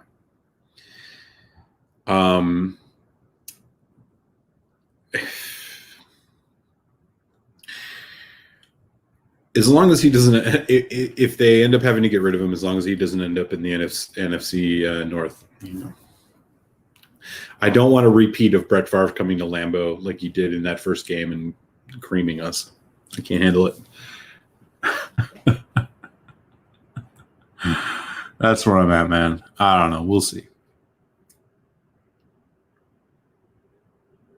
And who thinks it's largely Asian transport cash, which held sherry for 6 months? I don't know, man. Sherry seasoned. Yeah.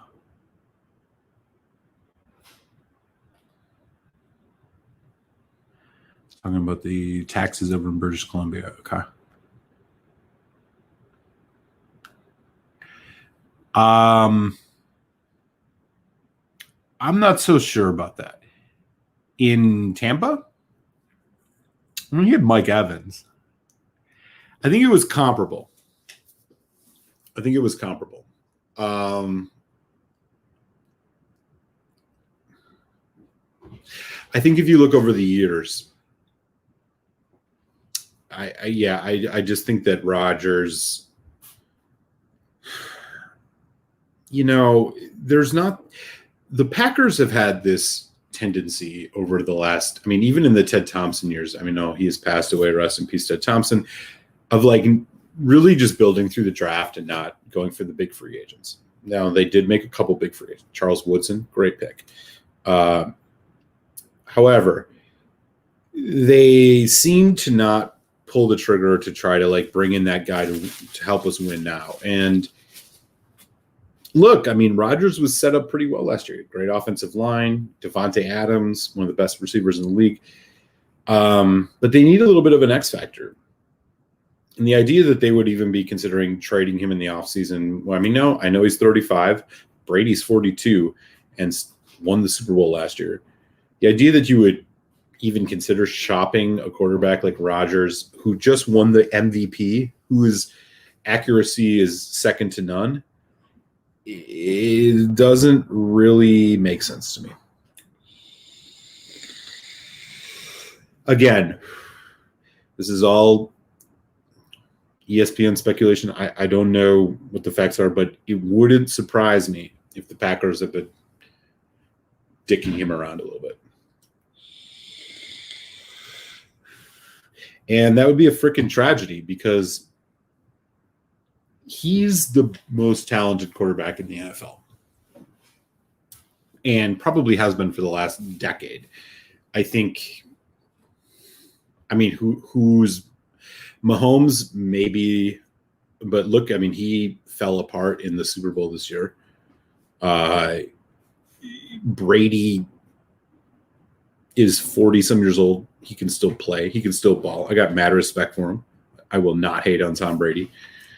But in terms of a pure talent, if you were going to choose one quarterback, I think most people would choose Rodgers over Brady. Simply because he's got a little bit more of that X factor than Brady does at this age. That's all I would say.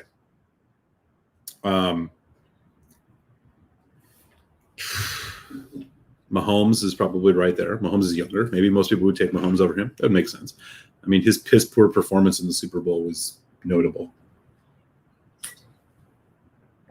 But look, dude, Rodgers threw less than. There is not a more accurate quarterback. The idea, if it's true, that the Packers were like threatening to trade him in the offseason is insane. Like, what do they build? Like, the thing, there's a mentality in the NFL of like, oh, we got to build for the future. It's like, fuck no, you don't. You need to build for next season. You know what I mean? Like, build to win. Build to win. Stop all this like hypothetical future, oh, well, what are we going to be in 10 years? You know what? You'll deal with that when it comes. There's a lot of things that can happen between now and then. What you do know for a fact is that if you have a team that can compete next season, and the Packers, I feel like they've at times fell short on that. That's, the fact that Aaron Rodgers has won Super Bowl is criminal. Now, they've lost some heartbreakers. I agree. That Seattle game is one of the worst ever. But, if he wants out, I don't necessarily blame him. Again, if all the rumors are true, I don't know the facts. And so I'm not going to speculate. But anyways, I got to get a water refill. If y'all can give me a few minutes, and I will be back, and we're going to do some more Canadian whiskey.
All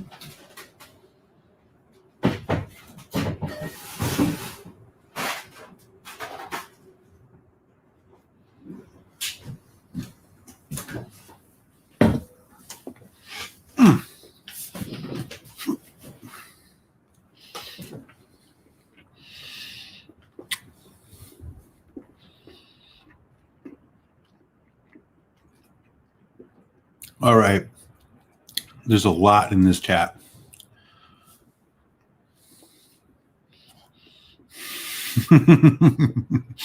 Yeah.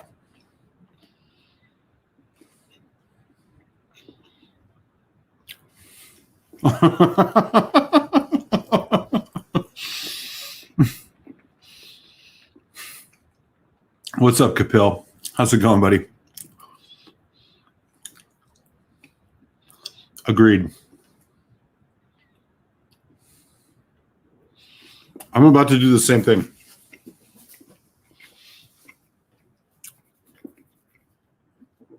The Lot 40, there's no way I was going to get away with not doing this tonight. I have to try this. This is the Lot 40 Dark Oak. 100% rye. It is 48%. I don't know what dark oak. Somebody said earlier it's double barreled. That makes sense. I'm going to give this a try. Again, thank you, Foodquig, if you're watching, or you're watching the replay, for these generous samples.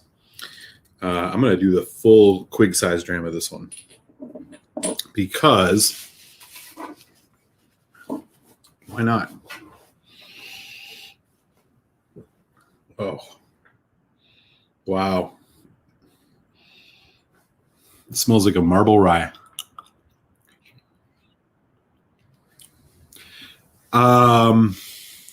I sort of agree with you. He has, but not in a. I mean, Jimmy Graham? No. I mean, Devontae Adams clearly, but I don't know. Tough to say he's had a lot. Yeah. Maybe. I mean, that's probably true.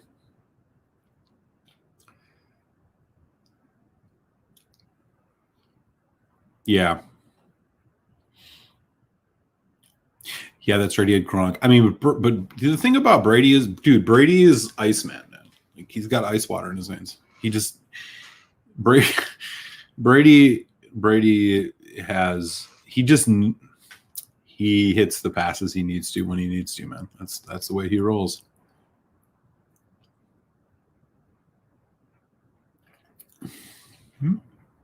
That might be fair criticism.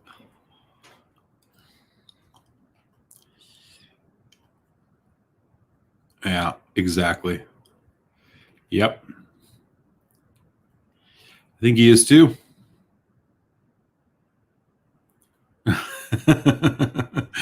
God, I hope not. Not Denver. Do you appreciate the narrative being upset at Green Bay drafting his replacement? Given you, yeah, I do agree with you on that. Like, it's a little bit obscene. Oh, good to hear. Good. I think we're. I mean, the windstorms have died down, so there's a correlation. Dana's going for some more rum. Yep, it sure is. Oh, the Bladnock 10. Hey, I could probably join you on that relatively shortly, but yeah, that's true. Gronk put Brady on his back and took him to the Super Bowl. Hey, what's up, Dustin? How are you? I agree with you 100%. Yeah, agreed. I mean, it worked until it didn't, you know. There was some mission drift for sure. Anyways, so I'm going to get back to this. This is a Lot 40 Dark Oak, 48%. It smells fantastic. It smells like a rich marble rye. There's some sweetness, caramel, toffee.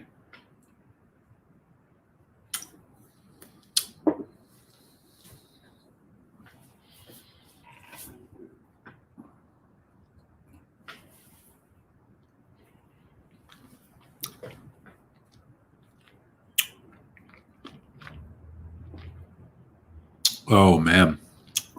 Oh, that's delicious.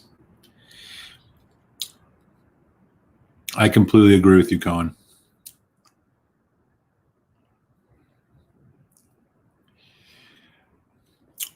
Oh, 100%. Yeah. Dude, the guy, Tampa Bay doesn't make it to the Super Bowl without Brady.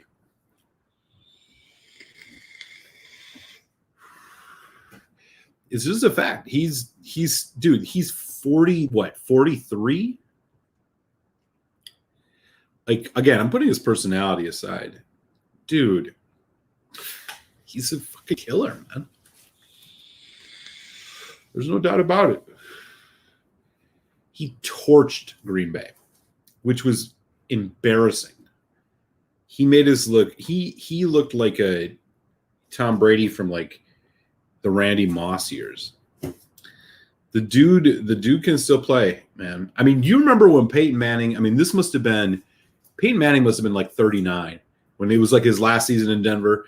That dude had a noodle arm, man. Like those, every ball was like, woo! Brady is still throwing darts. That second touchdown to Gronkowski in the Super Bowl was absolutely insane. And it was like 35 yards out, and he threaded the needle between two defenders. It was insane. He earned it, man. He totally earned it.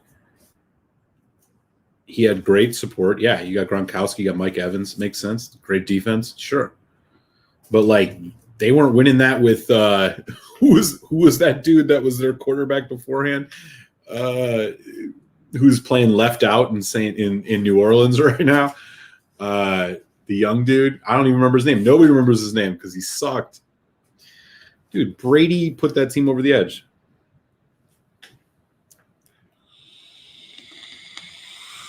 Yeah, he does have a noodle arm.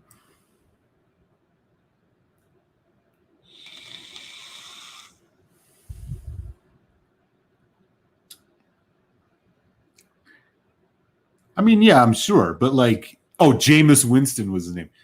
You think Jameis Winston wins that Super Bowl with Gronkowski and Mike Evans? No. I agree that, yeah, of course, Gronk is helpful. But it's not like they had bad tight ends. They had that one dude. Cameron Brate, he's no slouch. I mean, he's not Gronk, but he's no slouch. That team was stacked for years, and Jameis Winston throws 4 picks a game. How many picks did Brady throw that season? Less than 10? Maybe 10? I don't know, man. It's hard. It's hard to say. Trooper, what's going on? Good to see you, man. We've gotten into some NFL talk.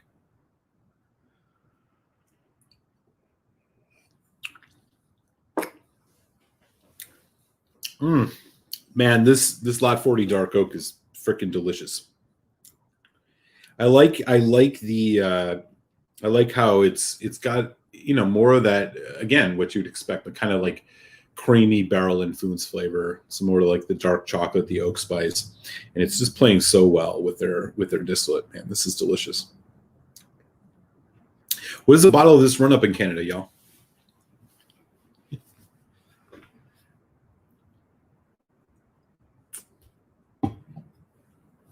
I'd be curious. And I'm actually curious about what Brady's stats were last year. Was that 2020? What were his stats? 40 touchdowns, 12 interceptions. What? He threw for 4,600 yards. How does that even happen? He's 43 years old. He's the GOAT, man. I mean, I'm not I don't really like the guy. He's a prick, but like, come on, man. 40 fucking touchdowns to 12 picks at 43. Peyton Manning couldn't even throw a 30-yard pass at 39. This dude, he's a killer.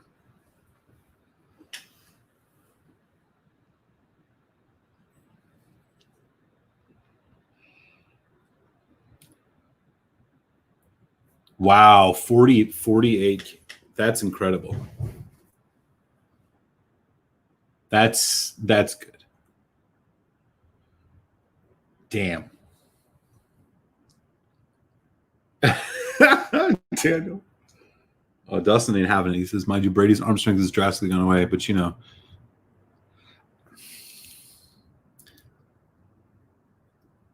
Marino never won shit, though.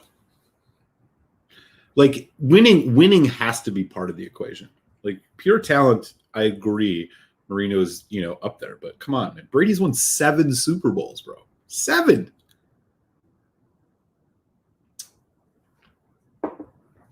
I mean,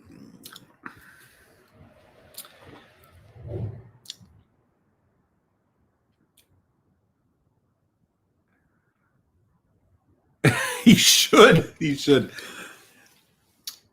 should. That would be funny. And I still have a lot of resentment against Tampa Bay because back in the day, man, Tampa Bay used to always give the Packers problems. Fucking Warren Sapp.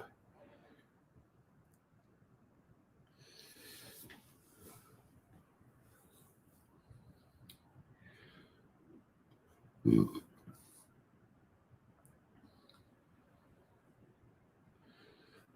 Oh, man, this is getting heated. This is good. Agreed. I agree with that probably, yeah. Was there a right time to be drafted to the Pats, though? I mean, he took them to the Super Bowl in their first year. Who did they have as receivers? I mean, they had Drew Bledsoe, man. I mean, they were, I don't know.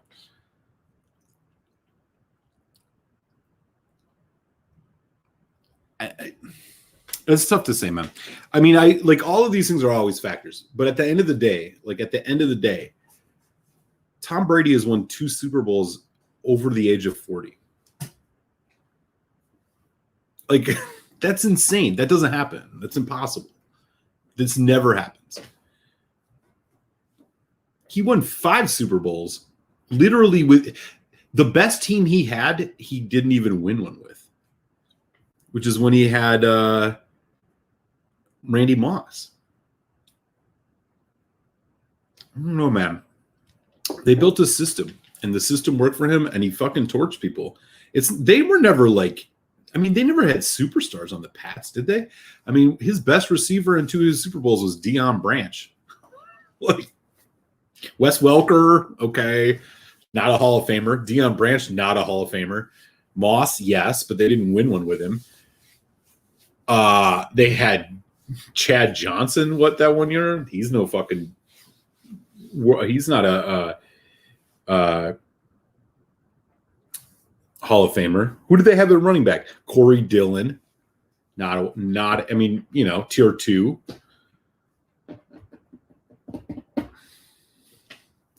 He had a system, man, and the system worked, and like they killed it with that, and he's accurate as hell.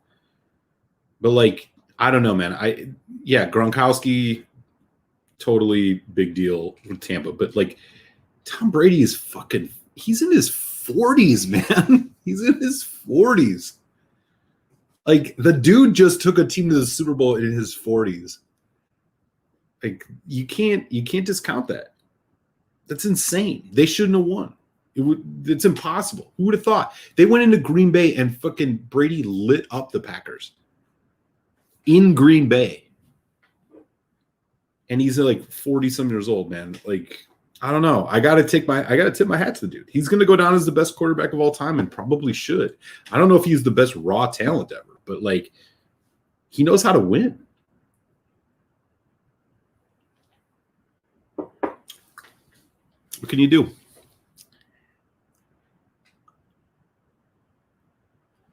Fair. Fran Tarkenton. Now he's a Viking, man. We don't talk good about Vikings.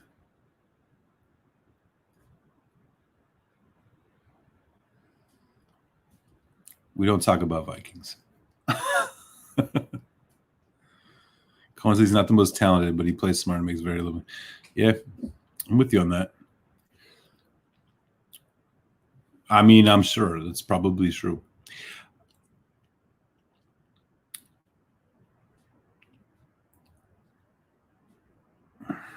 Yeah. I mean, but the thing about the NFL, man, is any team can beat anybody at any time. And like, that's the deal.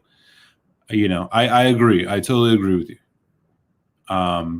You know, if everybody was at full strength, if that, you know, this, then this, you know, I'm sure that's all true. I mean, fucking, but Eli Manning won Super Bowls, you know, Eli Manning ain't no fucking serious quarterback. I get it. But the record stands for itself, man. Like, you know, best of all time conversations are here nor there, and we can figure out whatever metric we want to use. But the idea that like there's any way we could discount the fact that Tom Brady is in his goddamn 40s and literally just took a team to the Super Bowl, made no mistake. Do you remember that game against Atlanta? He was 39 in that game. When he came back from 28, he was down 28-3 at halftime. With who? Who did he have on that team? Julian Edelman, Gronk. I mean, come on. Like, that's insane. Nobody does that. He may not be the most raw talented, but he's probably the smartest. It is what it is. You know, I don't know. There's good arguments all around. The bottom line is it's like, it's pretty amazing. You know, just from a sports fan perspective, like, you got to tip your hat to the dude. He's not getting it the easy way.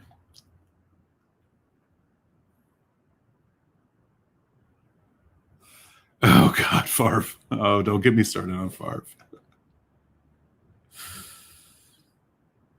Agreed, Jason Coates. Yeah. Nah, dude. What's up, man? No, you missed some intermittent internet issues and a bunch of Canadian whiskey. I totally agree with you. Yeah.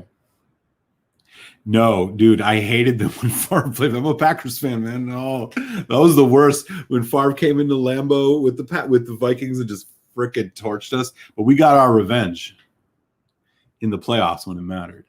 We got our revenge. But agreed, he's a heck of a coach. Hell yeah, totally.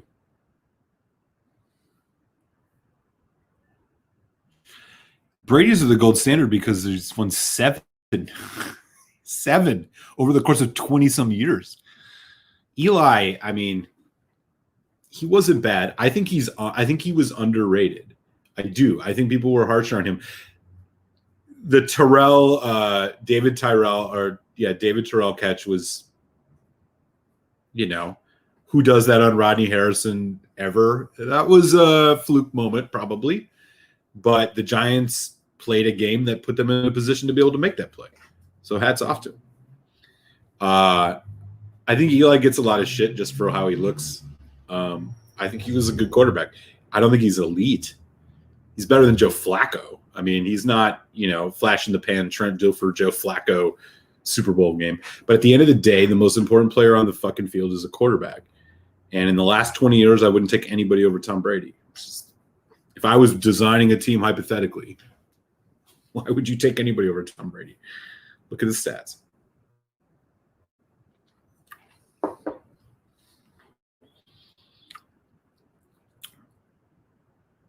Yeah. Man, he's fucking, yeah, you know. I agree, man. I don't know. Is he a Hall of Fame? Is Eli Manning a Hall of Fame quarterback? He's got 2 rings. You know, he's got 2 rings. I don't know. Eli, it's a tough one. I think that, like, I think he was better than people give him credit for. I think there's just something about his personality and the way he look. He kind of had that like dopey fucking look on his face all the time. I think that played a role in it. I just want to say that, like, he won 2 Super Bowls. He won 2 Super Bowls. I don't know. Is Eli? So here's the thing. Here's another guy who won 2 Super Bowls. Ben Roethlisberger. Is he better than Eli? I would say yes. Roethlisberger, sure. If I was going to put a team together, I'd take Roethlisberger over Eli any. But I don't know, man. I don't know what Eli's body work looks like. I don't know.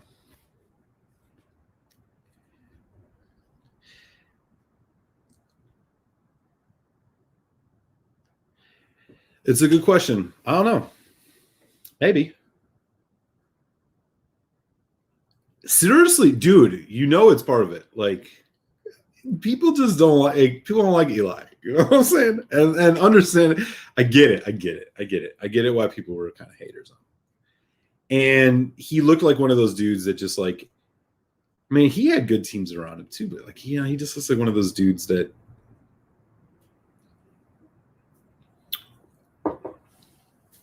I don't know.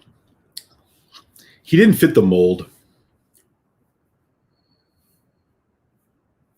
Yeah.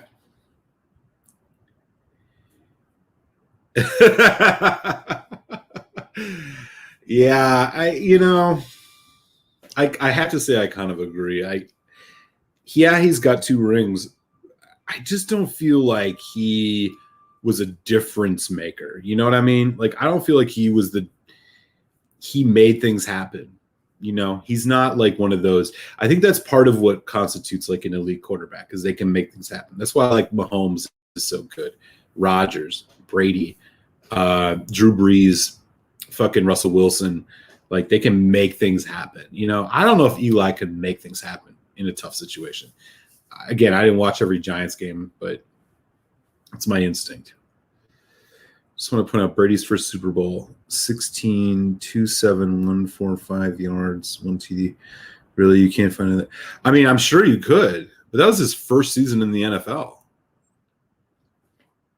I don't know, man. I mean, again, like if that was if that was one and done, I would agree with you.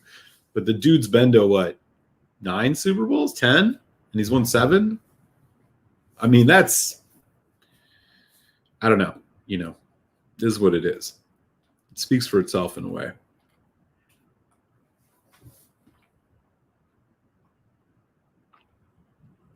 He did. Yeah, Jason Pierre-Paul, all that stuff. Yeah, they did have a hell of a pass rush. You're right. Eli is going to the Hall of Fame with 2 rings, played in New York. Yeah. I mean, I don't know. Like, will he, you think? Maybe.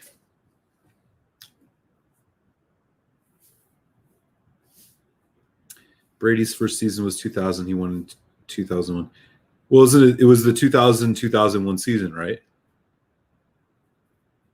Am I wrong about that? Was it his second season? I don't know if it changes the argument, but that might be true. Jason Pierre-Paul. Yeah, you know. I mean, I think we can all agree on a couple of things. Brady, Manning, Marino, Montana, top echelon. Rodgers, top echelon. Favre, probably top echelon. Who else belongs in that top tier of quarterbacks besides those cats?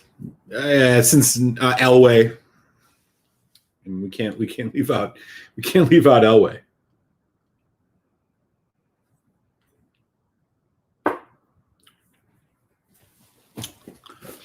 All I'm saying is this, man. Like, I think at the end of the day, how many did Peyton Manning win? 1 or 2? Here come the good ones. Yeah. Breeze, Favre, favorite quarterback ever, is second tier. That's interesting. Elway, Montana, Breeze, Bart Starr. I don't know. I think he did get 2, right? But did he get 1 in Indy and 1 in Denver? I don't know, man. I'm like, this is how tapped out I am. I can't fucking remember. Because the Colts only got 1, right? You know, this is like the bar conversation that 20 years ago we would argue about for 3 hours. Now we can just Google it. Peyton Manning, how many Super Bowls did you win? He won 2. He won XL1 with the Colts over the Bears. This was 2007. And then he won Super Bowl 50. with the Broncos over the Panthers in 2016. So he's got 2 rings. Hats off to you, Peyton. That boy was a fucking killer, man. Oh my God. Until that was like, I think it was like the last season. It was so sad watching him because it was just his arm was just dead.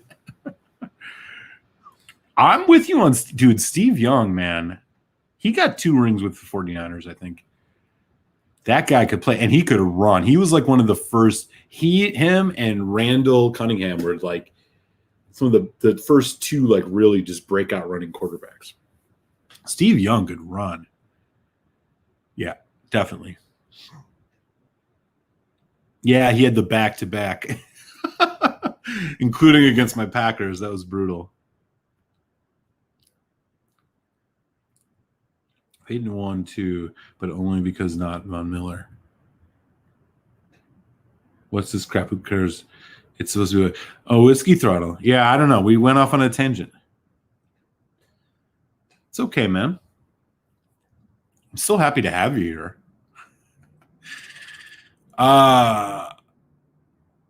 Yeah. Dustin, you're right. That's the case. Yep.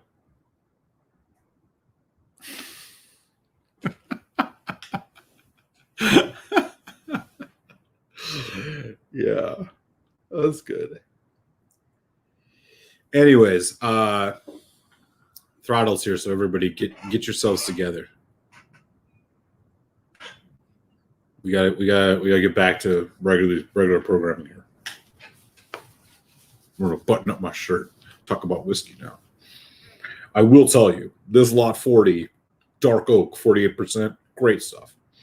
It brings a creamy element to an otherwise very herbal, rye forward, and aggressive cast strength whiskey that you get out of the folks at Lot 40. I give it 4 stars. Good, really good though. I'm not gonna lie. Where's my boy Throttle? Throttle, you had this one before. It is. I mean, I'm drinking his stuff. So, have you had this one before? Lot 40 Dark Oak. Would love to hear your thoughts on it.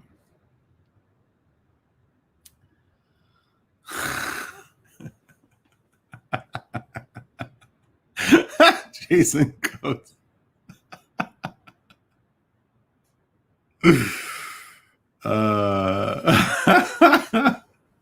I want to put that on my wall, man. That's going to be the new theme of this show. Pointless sports arguments are more fun than whiskey. I think there's one way we could revise that. We would add a second sentence which says, but pointless sports arguments are more fun with whiskey. That's all I would say. That's good. I'm going to put that on my fucking wall. I used to win beers at bars with random sports arguments. Yeah, dude. All right. That's good, man. That's good. Math whiskey. Wait, the ppm of this Octamor 10.3. Dude, the Octamor 10.3? I think I might have that one. Oh, fuck. I don't know. It's back there somewhere or some shit. Dude, that stuff is good, man. I just got the Octamor 9.2 and 10.2, which are like these like wine cask finished ones.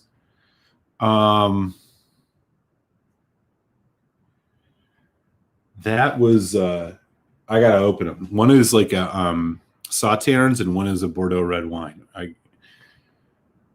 gotta get into that sooner than later. Damn, I gotta get that. Cohen says when he's less drunk and doesn't ramble for 25 minutes to review like Foodquig. Oh man. What are we at? 2 hours and 15 minutes? Okay. If you're we'll see. We'll check in about that in an hour. I don't want to step on the toes of the legend. I'm a little buzzed. I'm not gonna lie. 4 samples of this delicious Canadian whiskey that Foodquig sent me. What am I going to do? But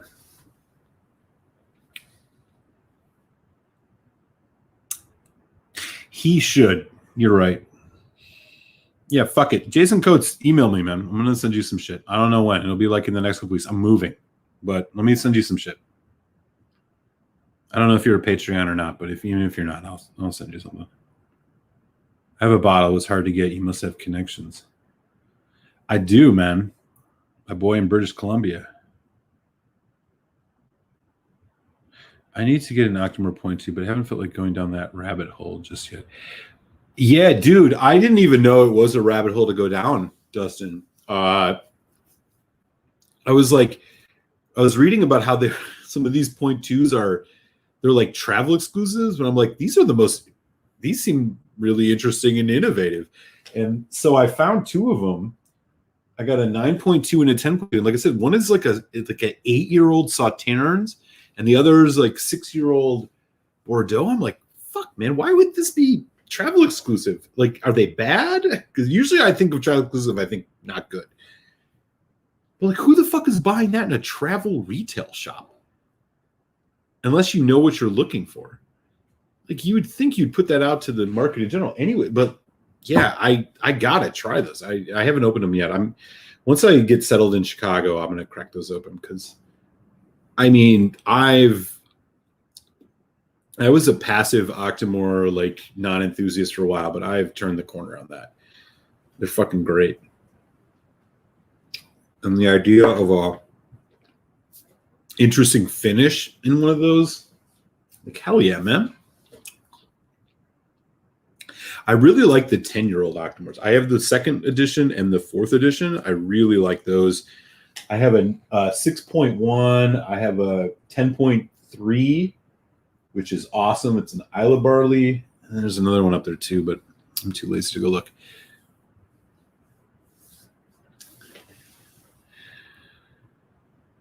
Well, they're like 200 US, but if you get them in the UK, you can get them a lot cheaper. Like 160. And then if you buy enough things, the shipping is cheap. Oh yeah, totally. Yeah, I don't care.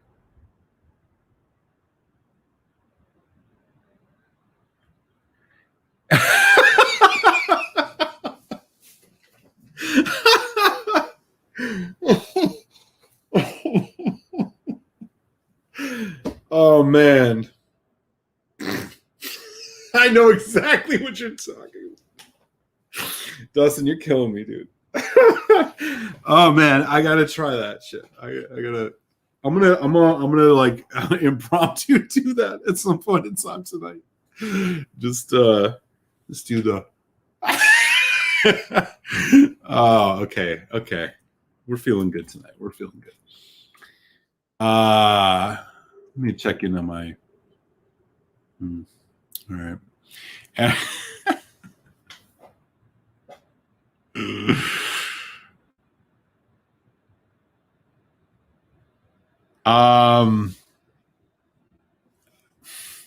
I mean, this is, yeah, of course you should. What the fuck is a dry camp anyways? Like, what are you, like, with some Quakers? Some Mormons? What the fuck is that? Dry camp. Dude, let's crack the new Bookers. Okay. Yeah, you should drink that.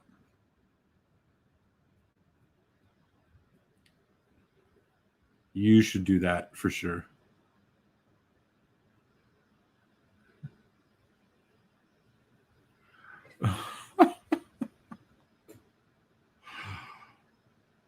Literally all Octamor is better than 9.1. I never had 9.1, so I can't speak to it. Dude, I heard about that. Yo, man, I heard about that one. Fucking, I was at Anthony. I don't know if Tony's still in the chat. I went over to his house for a sample, and he was like, "You gotta have this." It's a 3-year-old Octamor Virgin Oak. It was, oh man, it was so good. I'm gonna buy a bottle of it. I was really impressed with that. Sorry for your loss. I hope it's at least a 20 number. Oh shit, what happened? I missed something. I'm gonna turn into Quig. I'm gonna start going like this and be like, I'm way behind. Fuck. What's going on here? Speaking of rabbit hole, I saw the new LE 1500. Fuck, man. That sounds brutal. Yeah, I don't know what to say about the 9.1, man. I've not had it. I've recently become a Octamor convert. I always was like trying to stay away from it, mostly because I didn't want to spend $200 on peated 5-year-old whiskey. But then I realized that the most important thing about whiskey is not the age, it's the cask. And Octamor proves that in spades. So I've dispensed with that former thinking and moved on to an enlightened state of mind when it comes to that. And that enlightened state is, yeah, man, if they put stuff in good cask, it doesn't matter how old it is. Well, within reason. But 5-year-old Octamors blow the doors off a lot of whiskeys that I know that are much older. Haha, I like you buzzed and better self. My joke is well, that's good, man. Well, the thing is it's not always clear when you're joking around. It is right now, though. Yeah, I know that it's no alcohol allowed, but why? Why is the camp not allow alcohol? Is it like an insurance thing? I get that that's why it's dry, but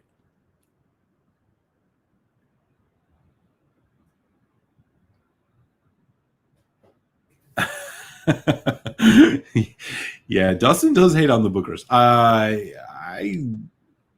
Booker's was really amazing the first time I had it because it was one of those first cast strength whiskeys with that huge mouthfeel, and I dug it. I bought the 2018 Kathleen's batch. I really liked. Subsequent ones, I just think they're too pricey. I would pay $60 for a bottle of Booker's. I wouldn't pay more than that.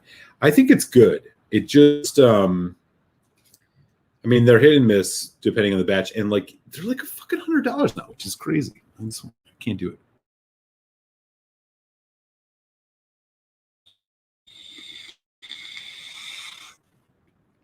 All right, where are we at?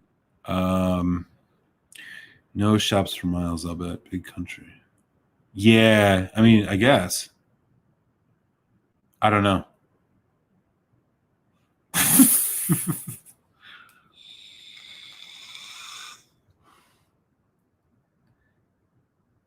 I don't know what the fuck he's talking about. That sounds intense, though. Put the calculator away, man. It's Friday. Oh, right. Yeah. Oh, you're talking about the Bookers? Yeah. Oh. What did you think? 8.2. Okay.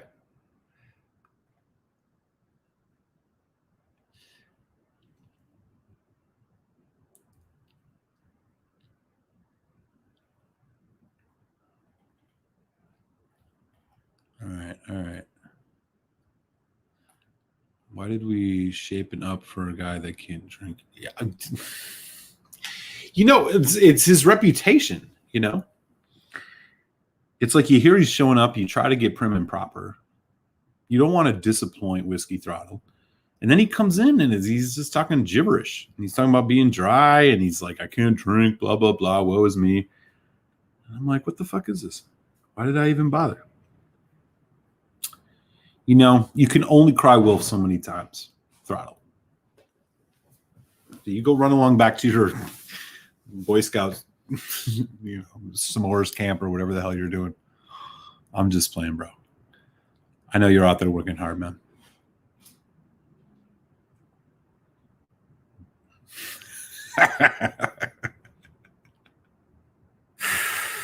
Y'all are funny. Okay, I gotta figure out something else to have here. Okay, we're getting loose. You'll also notice I'm gonna vape a lot more, so just deal with it.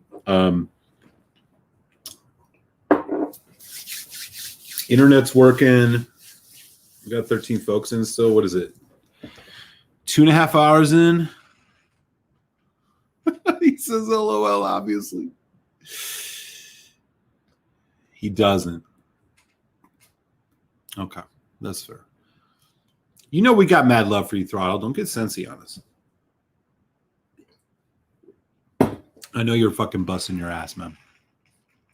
And I got mad respect for you for that. But I don't know how you got looped into some dry camping situation. What the fuck is that all about?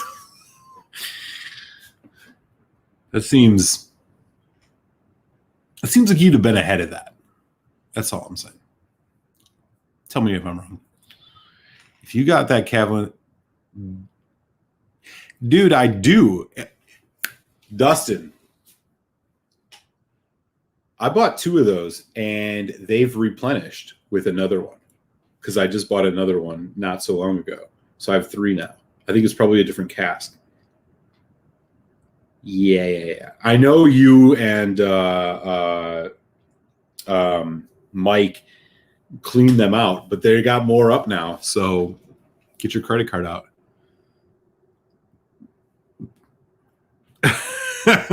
Jason goes. Yeah. That's right. Let's get into baseball. No, I'll just mention this, man. I just bought the book, the Moneyball book. I like Michael Lewis a lot. I've read a couple of Michael Lewis's books. I never read Moneyball, and I finally bought it. It's just like the best thing to read in the beginning of baseball season. I'm really enjoying it.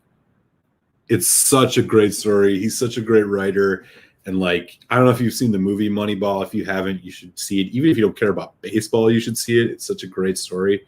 It's all about like the birth of sabermetrics and how like teams who were, they don't have money sharing in baseball. So like he had to figure out all these like complex ways to bring in players based on all sorts of weird data to like win. And it's great. So I'm just going to shamelessly plug that.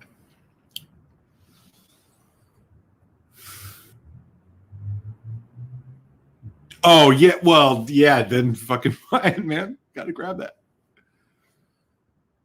Oh, I get it. I get it. Yeah, I get it, man. I get it. I'm just messing with you, man. You know it. All right. I totally get it. You're a hardworking dude, man. I got respect for that. Yeah, for sure. I kind of want to buy more too. I'm going to get into it. You know what? I'm not going to do it right now. I think because that'll be a nightcap because you can't come back from that. That's true, but he's out there on work mode. He's got to be in manner mode, man. He's working up there. I could put Whiskey Throttle in timeout for some more football. No, don't abuse your power, bro. Throttle gets a long leash in this chat. He's the man, dude. He says Moneyballs and incredible. Yeah, I loved it. Oh, here it is. Okay. 6 years from 3 different styles. French. Wow. Okay. This is sold out the next time you travel to the UK.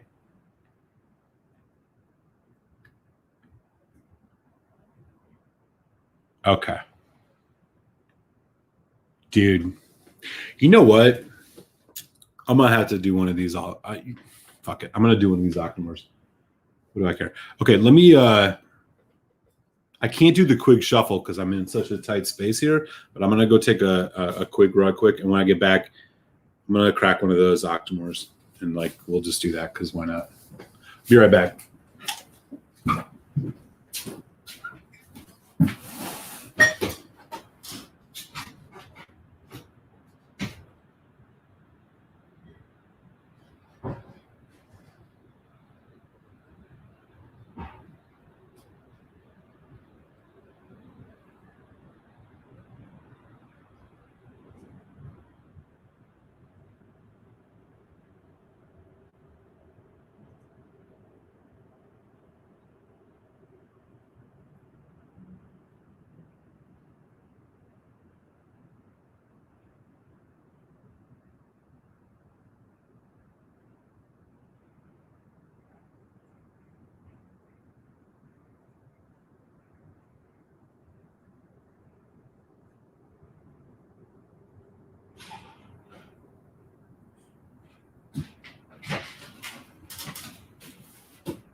get these motherfuckers down here. All right, so this is what we're looking at, y'all. I'm gonna crack one of these Octos because I don't know. We're talking about Octamor now. I'm all excited. I do have that Glenallachie Batch 5 cast strength, which I was drinking earlier, which is still sitting here and compelling. But we're gonna do the Octamor. Okay, so here's what we got. This is Octamor 9.2, 5 years. 156 ppm, whatever. It is 58.2% ABV. It's a Diabolus. This one is, man, they don't even. I think this is the Sauternes. There were 12,000 bottles of it, if that matters. I think this is the Sauternes. It doesn't actually say on here, which is like strange. Oh wait.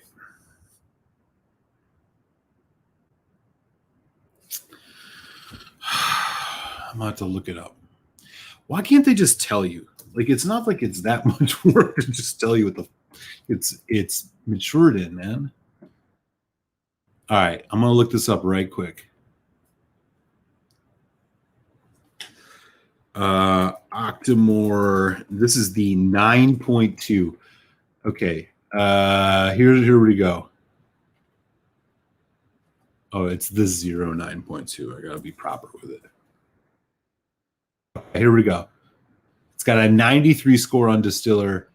It is ex bourbon and ex Bordeaux red wine. Okay, so the 9.2 is ex Bordeaux and ex bourbon.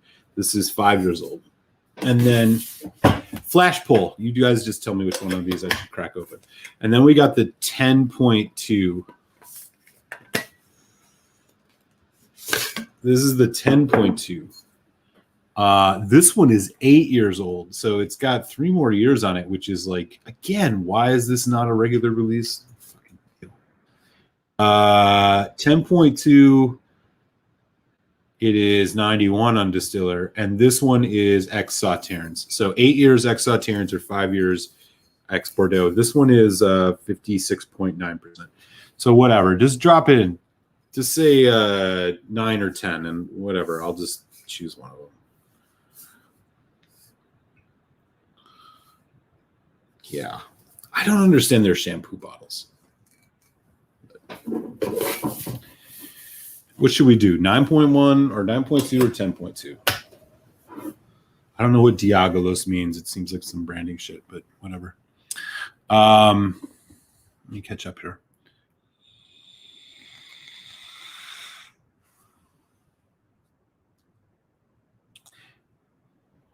Yes, exactly. No, that's exactly was the case with me, man. Here's my tip for Octamor. Buy them overseas. Plan to spend like, next time you want to spend some money, buy a couple of them because it'll lower your shipping cost, and get them overseas because they're like $50 cheaper than they are in the US. Whiskey World, a couple other websites.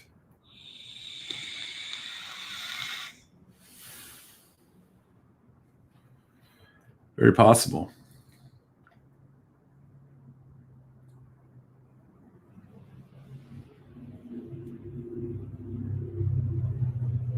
Oh, that's a good point. I think the dunnage warehouse just means like it's the earthen floors. Oh,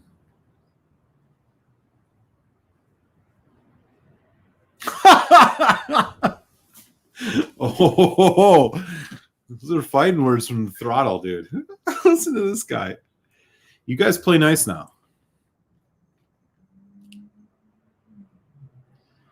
Yeah, that country ham was good. I had a taste of that. Oh man, I'm way behind. Admiral Muser. The PI dot couture. You sent me a picture. Oh Jesus, throttle. Making me work now. Where did you send it to me? It's not a text. Is it a Facebook message? Email? What do you want from me? Agree. Dude, this is the biggest thing. Like with these whiskeys that are like clearly designed for people like who know what the fuck they're buying. Like, why can't you just put the shit on it? I was just bitching about this Glenallachie earlier. Like, I love their label. Non-chill, natural color, 10 years old, cask strength. It's like, just tell me what it's aged in. Like, why do I gotta go research this shit? It's not like it's that much fun. You don't need to sell me more than I've already bought. You know, like they got all this stuff on the back. It's like, just trim a paragraph.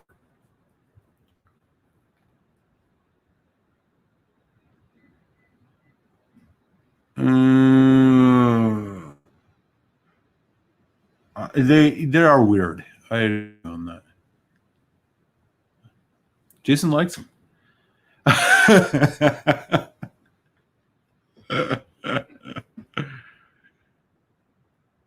Yeah. I'm a believer in this now. If you got the money, do it. Okay, so nobody's going to tell me which one. Oh, no, wait. Andrew Page said 9.2. Okay, so we got to vote for the 9.2. And then Top Shelf to do the 10. Okay, first person to put 9 or 10 in there will be the game breaker. So we're doing the 9 or the 10.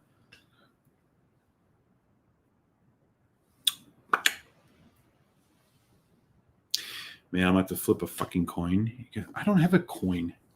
Somebody just put 9 or 10 in the chat so we can just like make a decision here. I'm trying to be a show for the people. All right, 9 it is. Okay, we're going to do the 9. So the 8-year-old Sauternes one, you're going back up here for a while. I am going to probably compare it with this one, though. This is the 10 edition 2. So we're going to crack this open. All right.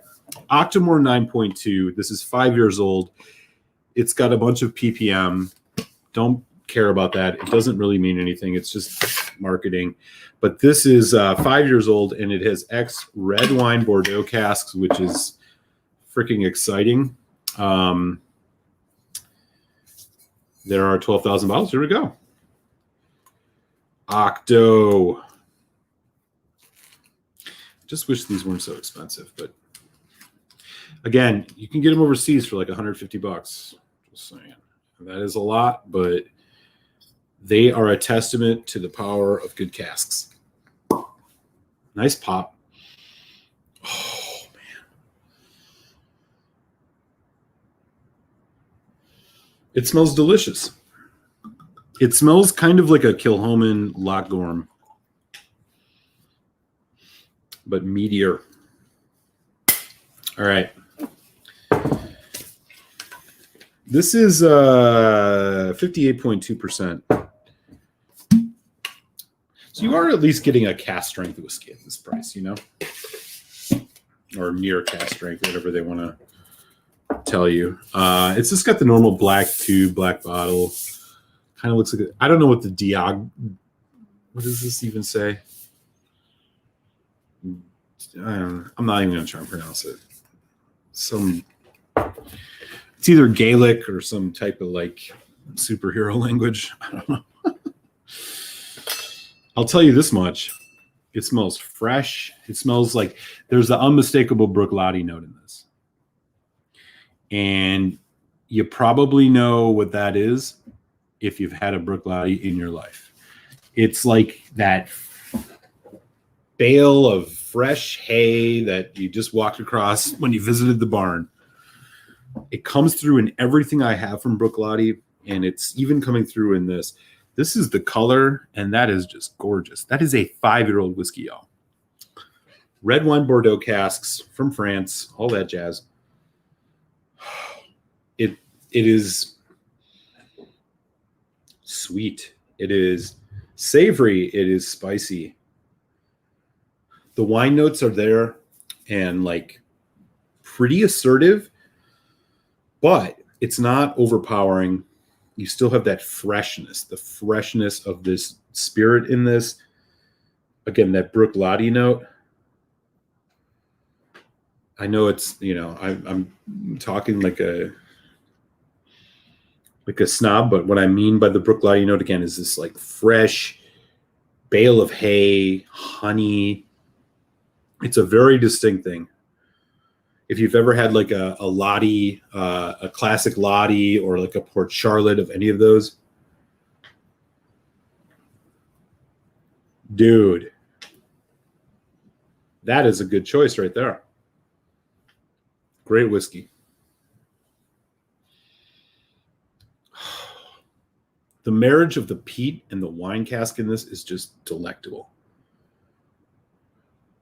And it's not even that prickly for what is almost 60%, maybe 58.2.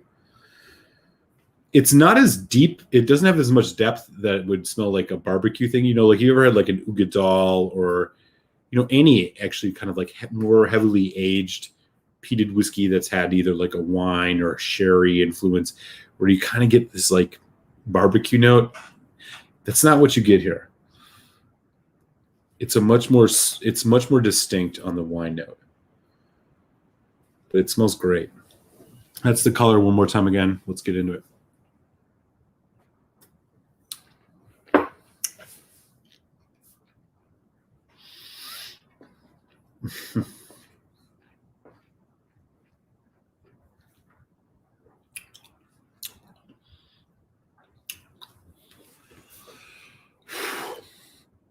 Well, that's really good. Sweet. Arrives really nice and sweet. Fresh fruit, fresh red fruit. And then, of course, the heavy dose of peat. And with the peat, it brings us like the caramel. There's some toffee, the vanilla, almost like bourbon cask. It's a really great marriage. It's working real well together. Long finish. It's not as complex as some of the other ones, I would say, like the Islay barley or the Scottish barley like releases that I've had. But I will say that like this wine cask just brings an element to it that's really unique, and it works really well. They did a great job. Really excited for the second taste.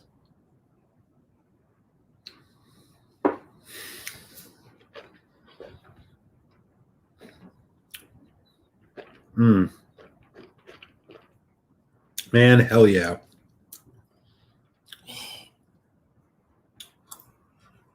It's unreal how rich this is on the palate. I mean, for a 5-year whiskey, man, 5-year-old whiskey, this isn't going to be totally coherent. So just roll with me here. You can simultaneously tell that it's a younger spirit, and at the same time be in awe of the cask influence and how it's working to kind of, I don't want to say overcome it, but like bring its full impact to the young spirit. Like you can tell there's a little bit of a lightness in it, like a that you can just tell this is not something that's been aged very long. But the casks, it's like first fill. You know, if you've ever had a first fill bourbon scotch or a first fill sherry where you just are just hit with those heavy, thick flavors, that's what you're getting in here. But unlike those where they can kind of drop off, this hangs on the finish. Like, you know, you're having a younger spirit. You can taste a little bit of it. But the cask influence here, man, is so strong and so heavy and yet so well balanced. It just drives it into a nice finish. And it hangs on. It marries well. Like I was saying, there's this bourbon note quality to it. Chocolate, vanilla, caramel, butterscotch even. And then there's the rich, just bright red fruits, and it's like strawberry, and you're not quite sure where it's going to go, and then they marry together really well in the finish, and you get this just creamy, almost sorbet like quality to it. Raspberry, like it's like darker. It's impressive. 5 years, man. 5 years. Yeah. It's fun. This is a fun one. I'm going to be really interested to put some water on this.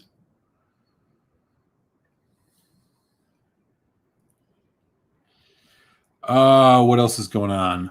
Let me catch up here on the chat. I know I'm way behind. He's drinking some 18-year-old Anak, which is fantastic whiskey.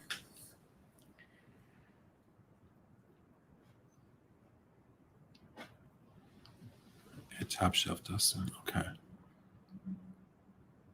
Trask was the first runner. Oh, y'all are still talking about football.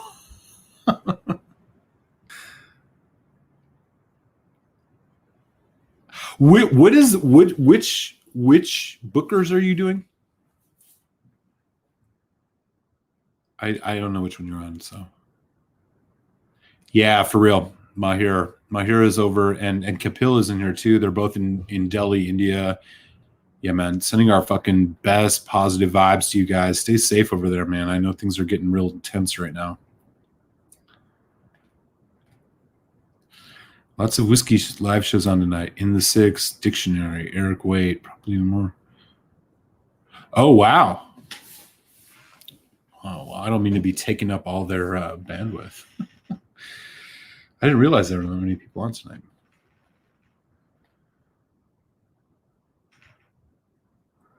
Yeah, cheers, Mahira.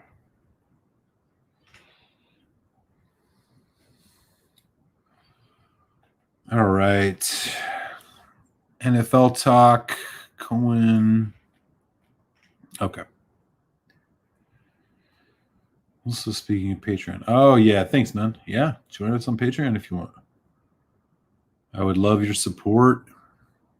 Early releases of the reviews. You get first dibs on whiskey samples. I can guarantee this Octamor is going to be a whiskey sample for somebody. This is fucking fantastic.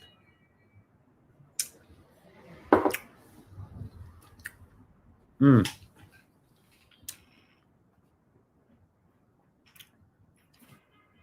is killer. It is killer. Andrew Page. I don't watch Bourbon Wrench, but I noticed ADHD whiskey just started. I watch that sometimes. It's been drinking bourbon. I like Matt Porter's style and humor. I'm not sure if I watched it. Oh, wait. Yeah. I know who you're talking about. No, please. Cheers, Jason Coates, man. That's awfully kind of you to say, brother. I enjoy hanging out with you as well. Oh, yeah. Have you had the new Springbank 12 cask strength? So I think it's the newest, but I'm not sure. You know, they don't put batch numbers on it, but I think it's batch 21. There's a Springbank 12 cask strength out on the market right now, y'all.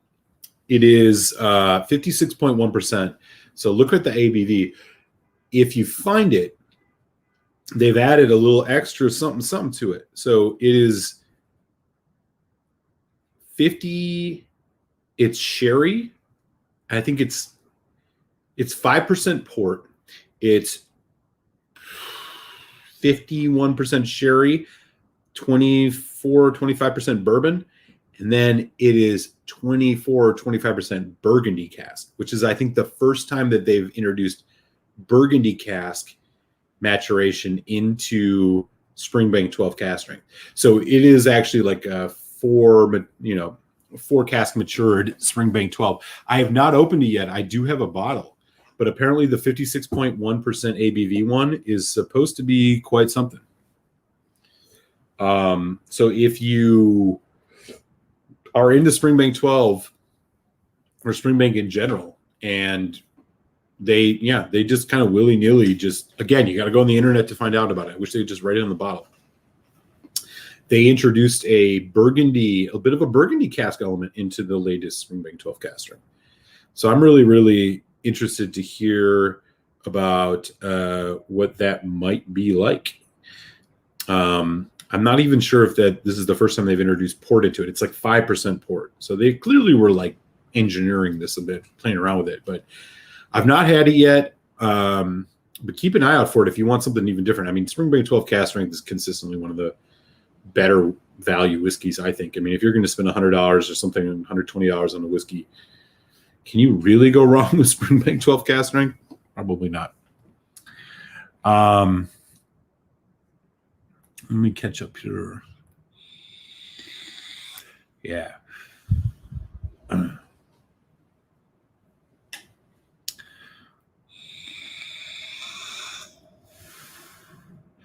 Yeah, I'll be honest, I'm probably not a good whiskey tube person because I really don't get the chance to see a lot of these channels you guys are talking about.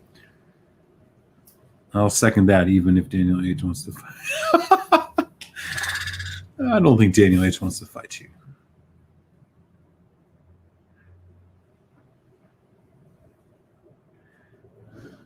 Mash and Drum. Yeah, I know Mash and Drum a lot. Yeah.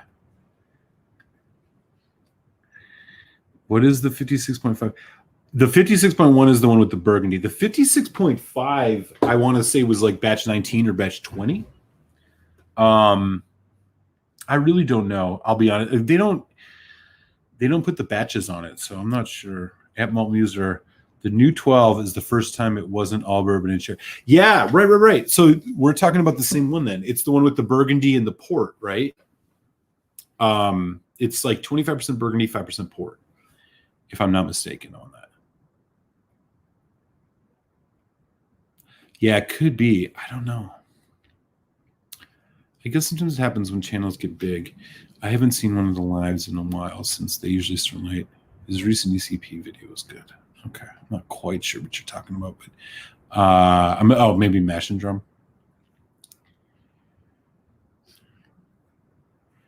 Bourbon Junkies. At Malt Muser. To be fully fair with you, I wasn't super happy about the 56.1. It's good, but it's not special so far. I hope it opens up more. Oh, okay. So you've had it. Okay, so that's the one with the Burgundy and the port. I was pretty excited about it. I mean, just because it's different. Not that the difference between a Springbank 12 cast strength batches is usually pretty distinct, anyways. But the fact that they kind of threw something else in it seems rather interesting to me. Yeah. I got to put a little water on this. God, there's a really nice cherry note coming in here now. Again, this is Octamor 9.2, 5-year-old red wine Bordeaux. It's just, man, I hate to harp on this, but it's like, dude, if you went into a store and saw this and bought this thinking it was like the Octamor you had before, you could end up being disappointed if you don't like a wine cast. Why can't they just say that on there? Nobody who's spending this much money on an Octamor is somebody that's you need a trick into buying, thinking that less information is more with the average consumer. The average consumer's not buying this. I think they could just give you a little bit more info. Yeah, that annoys me. I mean, but it's not something specific to Bruichladdich. I mean, fucking way too many of these people do that. It's if you didn't have the internet or had the intuition to Google the whiskey that you're going to buy and try to find out more information about it, man, you wouldn't know what the hell you were buying. This has tamed down that wine note a little bit.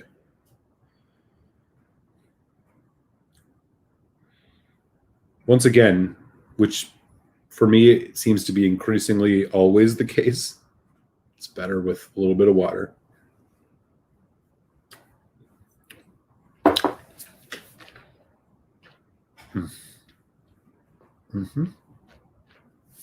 This is awesome. Octamor 9.2 plus. This is really, really good. If you like a nice wine cask finish or even a sherry cask finish in your heavily peated whiskeys, get your hands on this. It's an overseas buy only. Probably needed to use Fine Drams or Whiskey World. The only thing, I wish it was a little richer. I wish it had a little bit more kind of a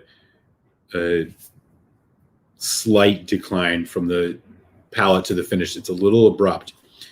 But again, this is a 5-year-old whiskey. What they're doing with this is amazing.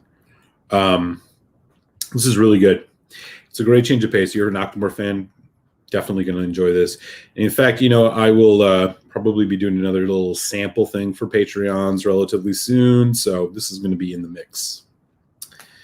And Tony, if Tony's in here, I don't remember if he is. I think he's the last person that won. He got the Yamazaki 12, the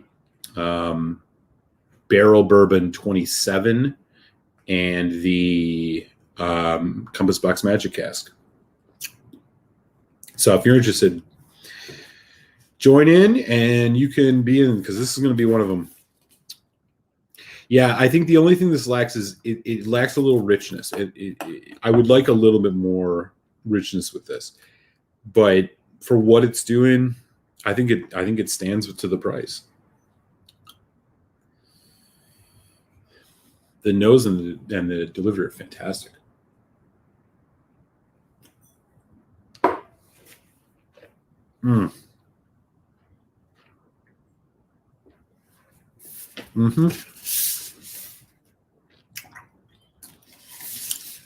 God damn, that's good.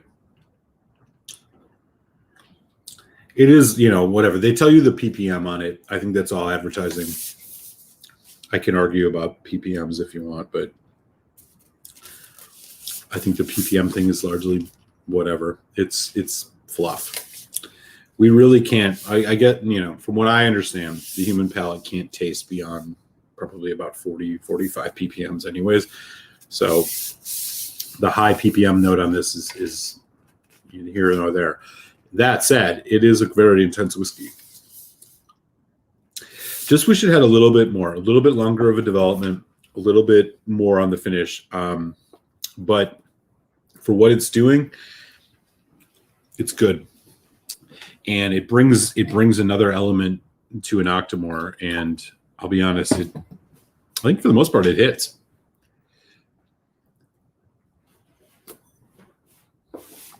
Let's see what's going on. We got 15 people in the chat. I am way far behind. I'm sorry, y'all.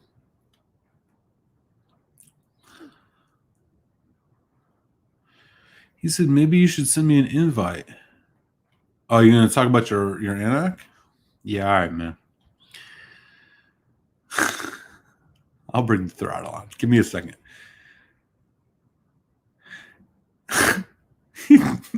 Dude, my man, that's the best comment I've seen all night, bro. Exactly. I don't know what's going on in it, but it's fucking pretty good. Chris S, brother. That's all that matters, man. That's all that matters. That's what they give us. I wish they would tell us more on the bottles of stuff, but they don't. But I'll say this, dude, as long as it's good, who cares? And you're not going to find a Springbank 12 cask strength that's not good. You're just not. Tattoo that on your forehead, man. It's the best comment I've seen all night. Oh, well, Jason Coates had a good one, too.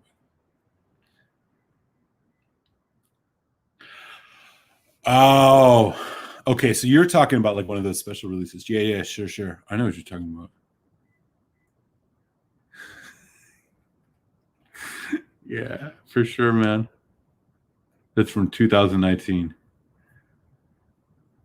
Oh, Pickled Hound is in the house. What's up, Jack? Good to see you, man.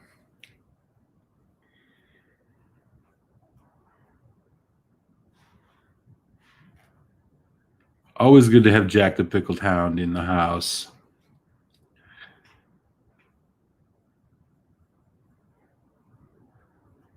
Rolo. Okay. I'm probably way missing some. I'm looking at the bourbon case at my local store. The employee comes up to me and asks if I need something. No, I'm good. You're looking for something? Yeah, waiting for a response.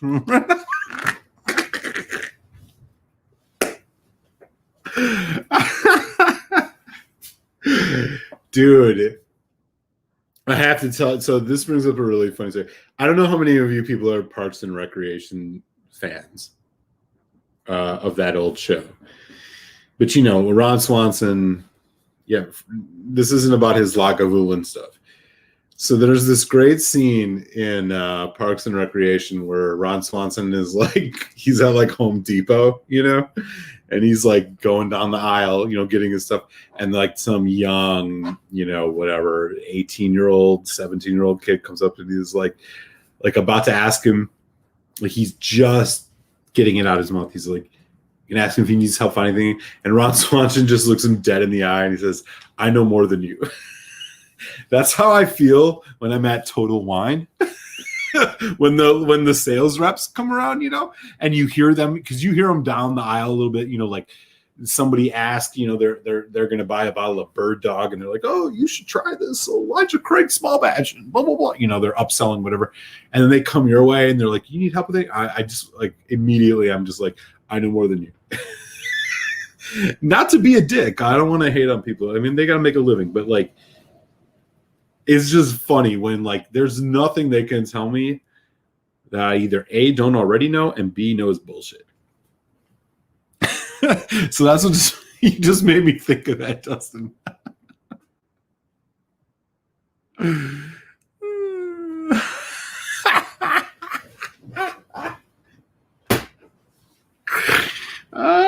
It's so true. It's so true. It's like dude. It's so true, man. Oh, it's so fucking true. Yeah, dude. It's so classic codes. I swear, it comes in my head.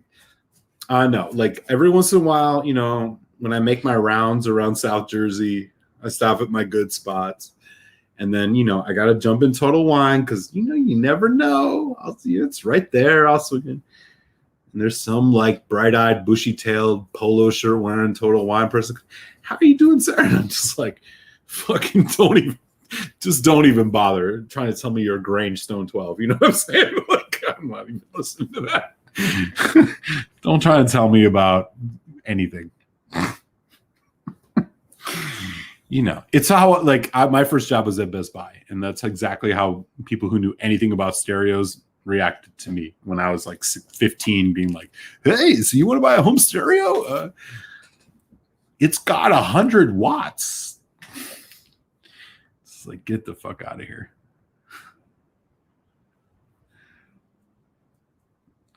Sounds like I don't know what you're spending it on, but.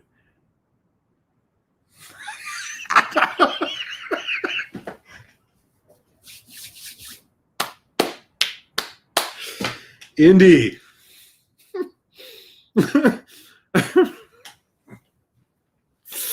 Indy, man. That's exactly right. That's exactly right. All right. I'm going to throttle you. You know, you're going to have to check your Facebook Messenger. I think I'm friends with you on Facebook. How did we do this before?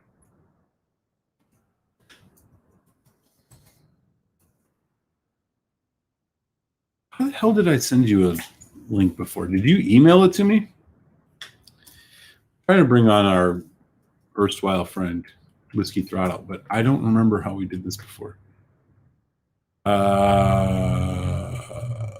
Whiskey Throttle. I just wish I could be that much of a dick to just look at one of these people in the face at Total Wine and be like, I know more than you. I can't though. I can't because like I get it. They're just trying to make money, but like, you know, it's hard times. Maybe I'm too much of a softie. I don't know. Yeah, it was email, right? The fuck is your email, Dan? Why am I not seeing you? I'll find you, man. All right. We're going to bring in the throttle for a little bit. I can find him. So apparently can't. Just give me a second. Just give me a second throw.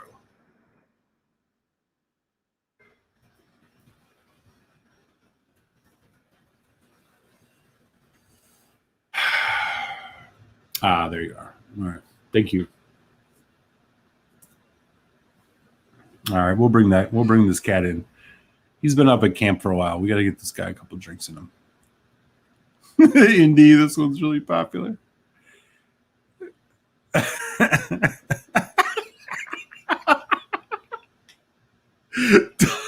I can totally see this, dude. I can totally see this. Oh man, that's so funny. That's so fucking funny.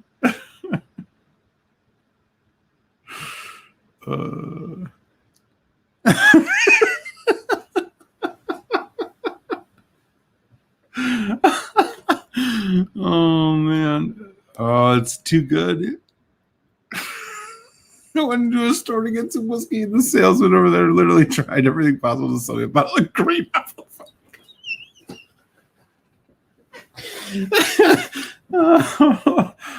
You were like, I'm looking for something smoky. He's like, I hear you. A lot of people like smoky stuff. Let me tell you about this green apple vodka. Maher's just standing there like, what is this dude talking about? Oh man, it's so funny. Yeah.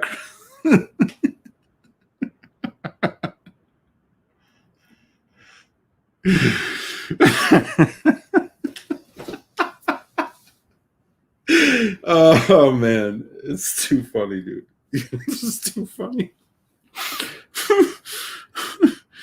It's too damn funny. So I was looking for monitors the other day. Dude had me sold on TV for some monitor for a good price. And I was ready to buy. I asked someone, oh yeah.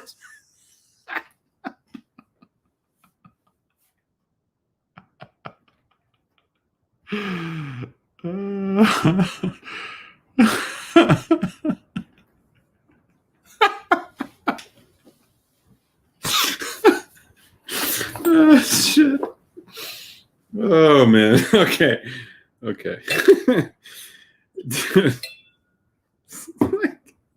I'm not gonna lie, dude. I'm gonna tell you guys this story. I'm in Total Wine, Cherry Hill, New Jersey. And I used to go to the Total Wine for one specific reason, because I knew the timing of their schedule of when to go in to get Elijah Craig Barrel Proof, because they used to sell them for $58.95 a bottle. And so I go in there on the normal time. A year later, I knew the A batch would probably be there. It wasn't there yet. And this guy comes up to me and he's like, asking me if he can help me look for something. And I'm like, yeah. I was like, you guys got the new Elijah Craig Barrel Proof in yet, or did you just not put it out yet? And he's like, he looked at me like, first of all, he didn't know what the hell I was talking about. And then he points to the Elijah Craig small batch, and he's like, well, yeah, we got the Elijah Craig right here. I'm like, no, I'm like, the barrel proof. Like, you got a tag on there, like the barrel proof. It's like $58.95. He goes, he's like, oh, let me go look in the back. He goes in the back. He comes back with like a second person.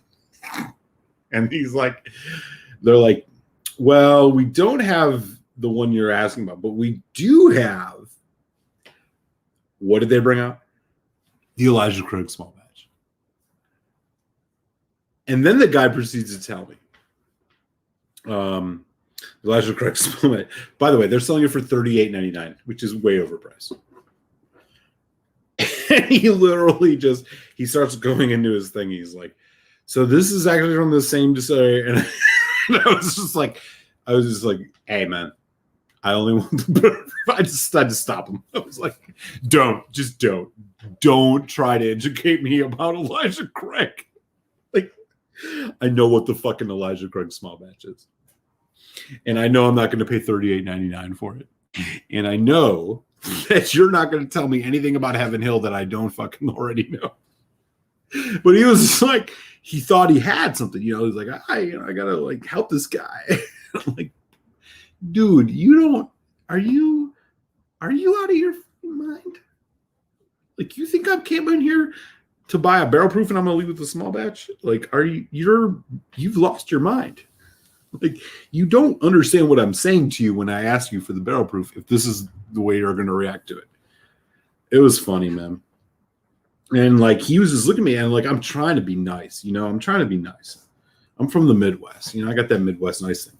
And I'm trying to just be like, dude, just stop. Like, just stop. Don't try to tell me a 175 and tell me it's on sale. Like, I don't give a shit. You could sell me a fucking gallon of this. I don't want any of it. I would trade in a gallon of your Elijah Craig small batch for one bottle of your barrel proof. Don't do this to me. And I'm like annoyed, and he could tell. Yeah, it was funny, man. Anyways, I'm going to put some of this Octamor 10 in the glass. This is from 2016, second batch release, 10 years old. It's awesome. Like, I feel like, I don't know, man. I feel a little bad for those Total Wine people because they clearly, man, you're just getting a job. You're just trying to make ends meet. I get all that. But, like, take a hint. Like, you gotta have some instincts. Take a fucking hint. You're not going to upsell me on your on sale Elijah Craig small batch. I don't need a 175 of Elijah Craig small batch.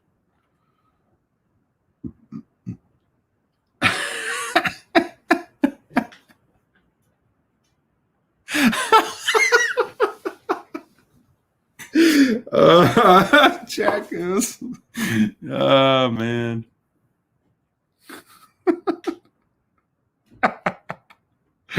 That's good. You're fucking killing me. You guys are so funny. Yeah, I sent you an email, homie. Yeah, no, I know. Hey, Kapil, how you doing, man? I mean, we're snobs. I get it. We know more than most people, but we're not dicks about it. But at the same time, you can't help but find humor in these, these hourly employees trying to fucking upsell you some bullshit. It's like, come on. I ain't gonna buy that. Fucking, I don't need your 175 of Elijah Craig.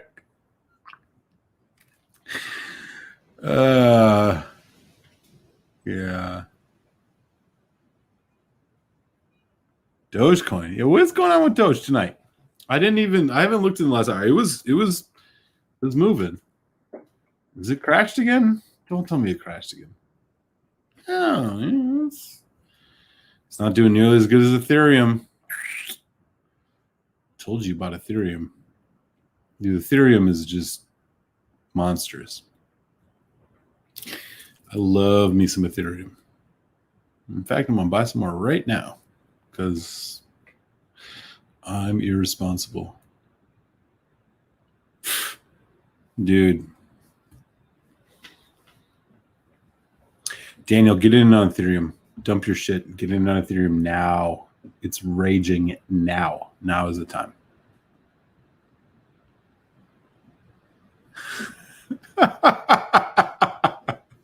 Well, cheers, man. I try.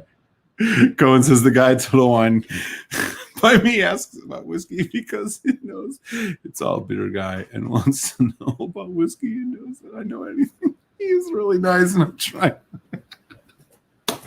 That's good, dude. Yeah, I mean, like, at least he's trying, man. Like, at least he's getting into his craft, right? Like, he's not trying to just like.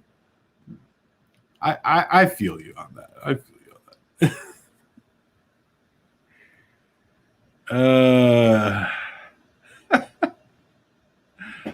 Yes, they do. Yes.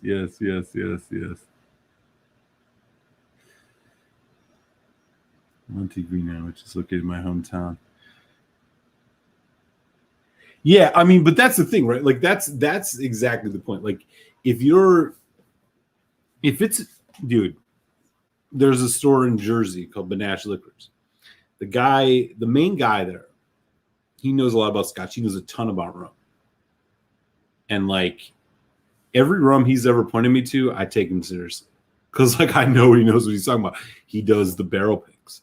Like, he's the dude that does the picks. And he's like, the other week, he was like, yo, man, I need you to check out this one. This is the Hampton Great. It's the Great House Hampton 2020. He says, this is one of the best rums I've ever had. This dude knows his rum. I was like, you know what? Okay. I believe you. people at Total Wine, I don't believe them. Like I can't believe them, and nobody should, for good reason. You can't. So yeah, local shop definitely, but big box store, no, man. Show me something interesting.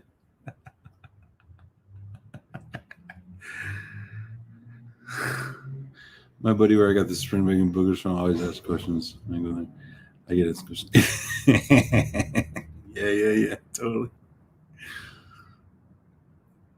Yeah. Oh yeah, totally. I mean, like this is the value of the independent shop, you know, of the shop with the guy who knows something about shit, you know. Like you learn a lot from those.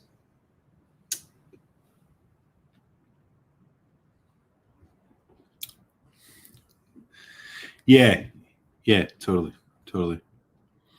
I had a guy try to keep going back to his favorite $30 bottles. After I mentioned 2 or 3 other bottles, they were running good. Oh, that's good. Speaking of good, look who we got in the house here. It's the throttle. Easy. We're gonna take it easy on you tonight. I know you're just take it easy. That Daniel guy wants me to fight him with brass knuckles. His word. He's from Texas, man. I'm not sure you want to. I know what they're like in Texas. I live in Alberta. Come on down here. Come on up. We'll show you something bigger than Texas. What, your snowbanks? Snowbanks and snowballs. Snowballs, he says. How you doing, Throttle? How's that Annock treating you? Annock's good. Yeah. You're back from your expeditions? What's that? Yes. From your expeditions at camp or what? Yep, up north.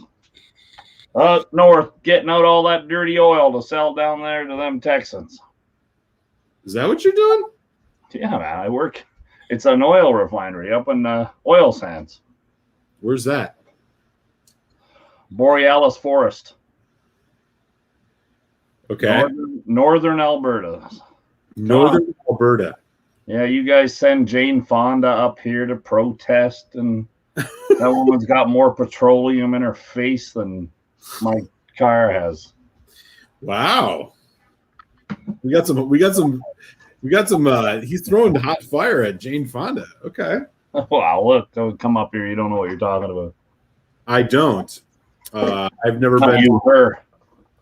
Oh, that's probably true. Yeah. I don't know. I don't know much about it. I'm not pro for this. None of that stuff, really. Just saying it all jokingly, but the lack of knowledge, right? By saying, "Oh, they take out dirty oil." I'm like, okay, can you show me clean oil? They're still pumping oil out of California. They just found new technology to be able to go deeper. Anyway, what's that got to do with whiskey? What does it have to do with whiskey? We got some whiskey here. What do you got? That's a lot 40. Yeah, the 11-year-old. Oh, that's one of those cast strengths? Cast strength 11-year-old. Since your show was supposed to be about Canada, Canadian. Well, it was for a little while. It got a little derailed by my internet problems and my, I don't know, Octamors. What do you think of the Octamors? Are you a fan of the Octamors? I don't mind an Octamor here and there. See, do you think I might have an Octamor? You probably do. I'd be curious which ones you have, but he's like, I got 2 tree Octamors. There's an 8.3 heavily peated. Oh, Isla Barley. Okay. Yeah. What do I got buried in here? These bottles are slightly too high. What were you going on about? Somebody going on about virgins and oak? Yeah, Dustin was. Is that the 10.4? 7.4. Oh shit, that's a virgin oak too, huh? Yep. And what did that guy say? the dude was talking about not being able to drink. I was in camp. That's why. He was camping, dude. He was teaching the kids how to do archery. Work camp. It looks like what you guys got down there. They call it FEMA. The FEMA camps. It's the same thing, right? I get a little pass. They let me in. And here, I'm going to show you the size of a Glencairn up here compared to Texas. Let me show you how these work. Let me show you. Look at this dude. Let me show the little fella how it works. Dude, it's a little fella. I don't know. He's telling me he could bench about half of Texas. I'm digging this. I'm here for this Texas-Canada war. I mean, it's long overdue. Canada war? Yeah, I'm here for it. What? Are you sure that's not from your wife's bedside cabinet, man? What is no, that? I don't have none of them. All you guys down there might have whore drawers, but I don't. Whore drawers, he says. What is that? This is a Canadian Glencairn, boys. We don't fool around. Canadian Glencairn. What is it? I even got some Texas whiskey anywhere. I do. I got some Texas bourbon. Let's see it. I'm coming right back. I'm going to get me some Texas bourbon. This cat, while he's doing that, I will say this Octamor 10-year-old is fantastic. Yes, Dustin, exactly. I was curious about it. I don't know what he said he was at camp, you know, talking about oil leakage and stuff. You know, I don't want to get into the details with them. But. What are you saying about me, boy? We all got to talk the right way, or Daniel won't understand us. Hi, how you doing, ball buster? I mean, probably polishing his rifle right now. I hope he is. What you got there? Steel Austin, straight bourbon whiskey, aged at least 2 years, from Texas. Ooh. They call you in Texas. This is Texas. You been there before? No, I ain't been there. I get lots of guys come up from the U.S. and work where I work, though. AZZ. Yeah. They're all special welders that come up from the U.S. They're specialty welders. Oh, okay. All welders I meet are special. On a short bus kind of way. Not even allowed to talk like this anymore, are they? I don't know, man. I'm letting you got a long leash with me, so you do what you want. No, I do, buddy. I'm only joking. I'm just jumping in there playing along. Yeah. We're just fucking around. That's right. What's been good with you, man? How long you were at camp for 3 weeks? I was at camp, and they have what they call a rapid test in these camps, right? So they still stick a swab in your nose, and they can tell you in a half hour, and it's an antigen test. So basically, I think they're seeing if your body's produced any of the antigens or the antibodies. Yeah. I can tell you, right? Anyway, I was like, listen, I don't want to find out I got it and be quarantined here. I said, let's get out of this place. But let's do it at the end of the job. Like, I feel fine. No symptoms, no nothing. I got a little hot and bothered there earlier when, Daniel was talking about brass knuckles and all this stuff. I'm like, all right, let's go. I've been beat up by prettier people than you, boy. Anyway, so the boys, they weren't packed. I was packed and ready. I'm like, the job's done. We just got finished. They said, okay, we're done. I got the last piece of paperwork signed. And they needed to pack their crap up. I'm like, what? Anyway, I come out to the truck when they say they're ready. I'm out there. That's just me and one guy. Yeah. They get tested. They all got tested. All three of them got tested. They all came positive. I got tested negative. Right. And they now are like, okay, we want to know what the stuff you are that you're doing, because I do some stuff. Right. And no alcohol involved. It's crack, right? No, it's called MycoShield from a guy in Oregon. He's a mycologist. You know what a mycologist is? Sure. They study mushrooms. They're like a biologist, but for mushrooms. Oh, so you've been tripping on psychedelic mushrooms this entire time. MycoShield. It's called MycoShield. So you're saying that that's the reason you don't have COVID now? Well, no, but you got to hear the whole story. I'm ready. This is not a cure for COVID. This isn't going to fix nothing. You're still going to be ugly in the morning. That's fine. I'm vaccinated, so I don't care. But yeah. Yeah. Well, I couldn't get vaccinated yet. Anyway, you do 3 shots of this in your throat. They call it an immune support, and it's mushrooms. It's 3 or 4 different mushrooms. You do a little research on this guy, man. They've extended the life of bees and whatnot, but it's to do with the mycelium, and it's in a whiskey tincture. Yeah, sure it is. No, it ain't. But I'll tell you, I've been on other jobs since I was an apprentice, so over 25 years. I've had this stuff when it was called something else, throat defense or whatever, and these guys now are like, okay, we want to know what is in that. I'm like, just take it. It is. I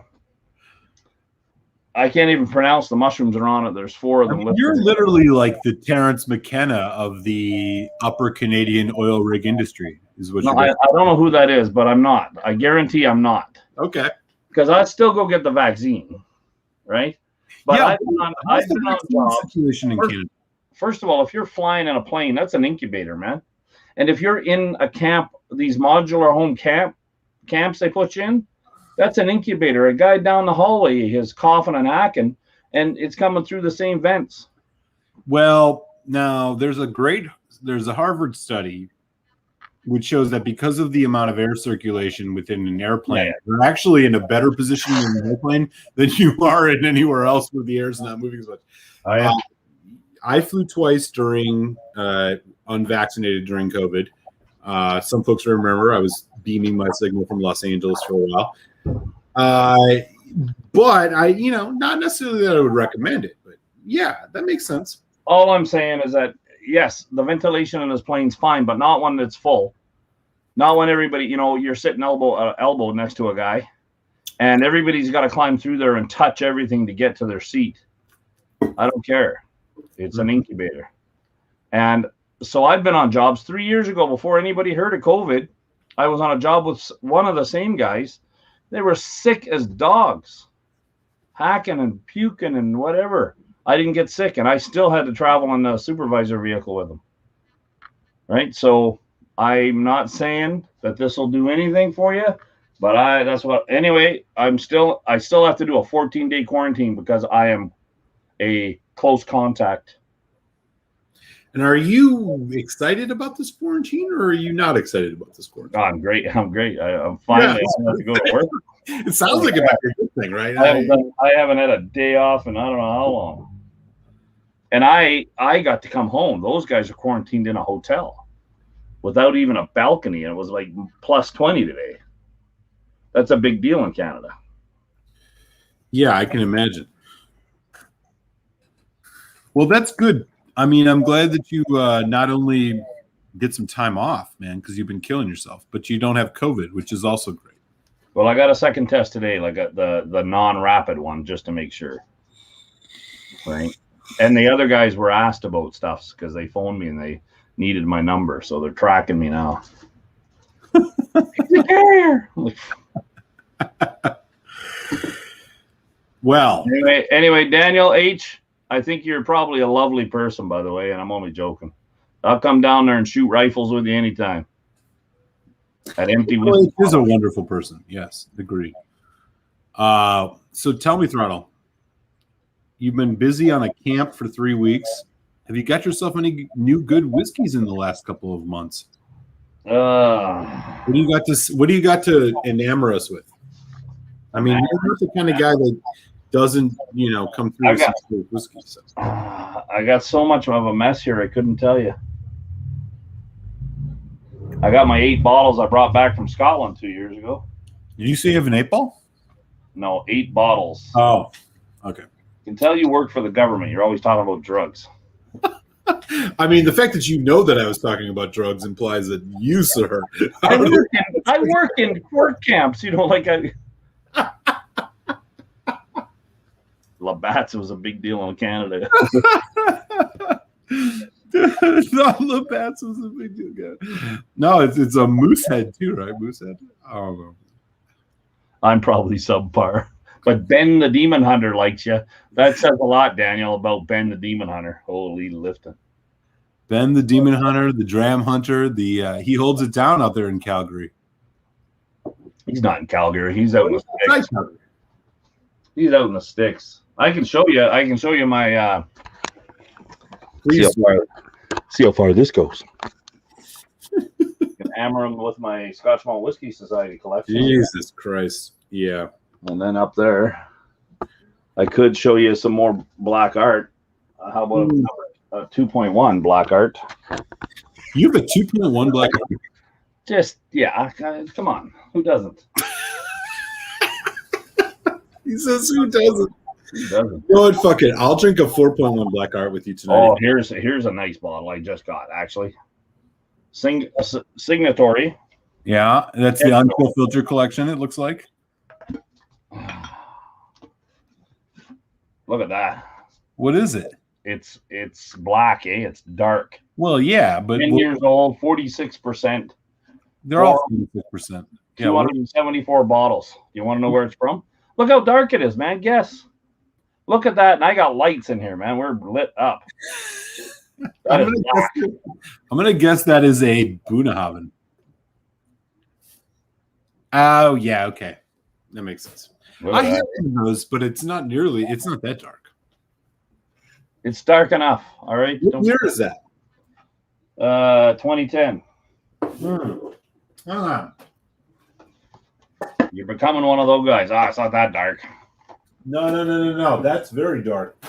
Just hang on a second, because I gotta find I have one of those goddamn things, but I don't think it was that dark. Maybe I'm just missing it. So I have a 2008. Equatorial or Edrador? Really is dark. Well, mine's pretty dark too, but it ain't as dark as yours. This is a 2008. Yeah. As you can see, it's I put some damage in it. Do you have a Glenallachie Black Art 4.1? Yeah. Let's drink that. Nah. I'm already drinking 3 different things here. Dude, here's a Glenallachie for you. Dude said, "Nah, I'm already drinking 3 different things." Aged in oak cask.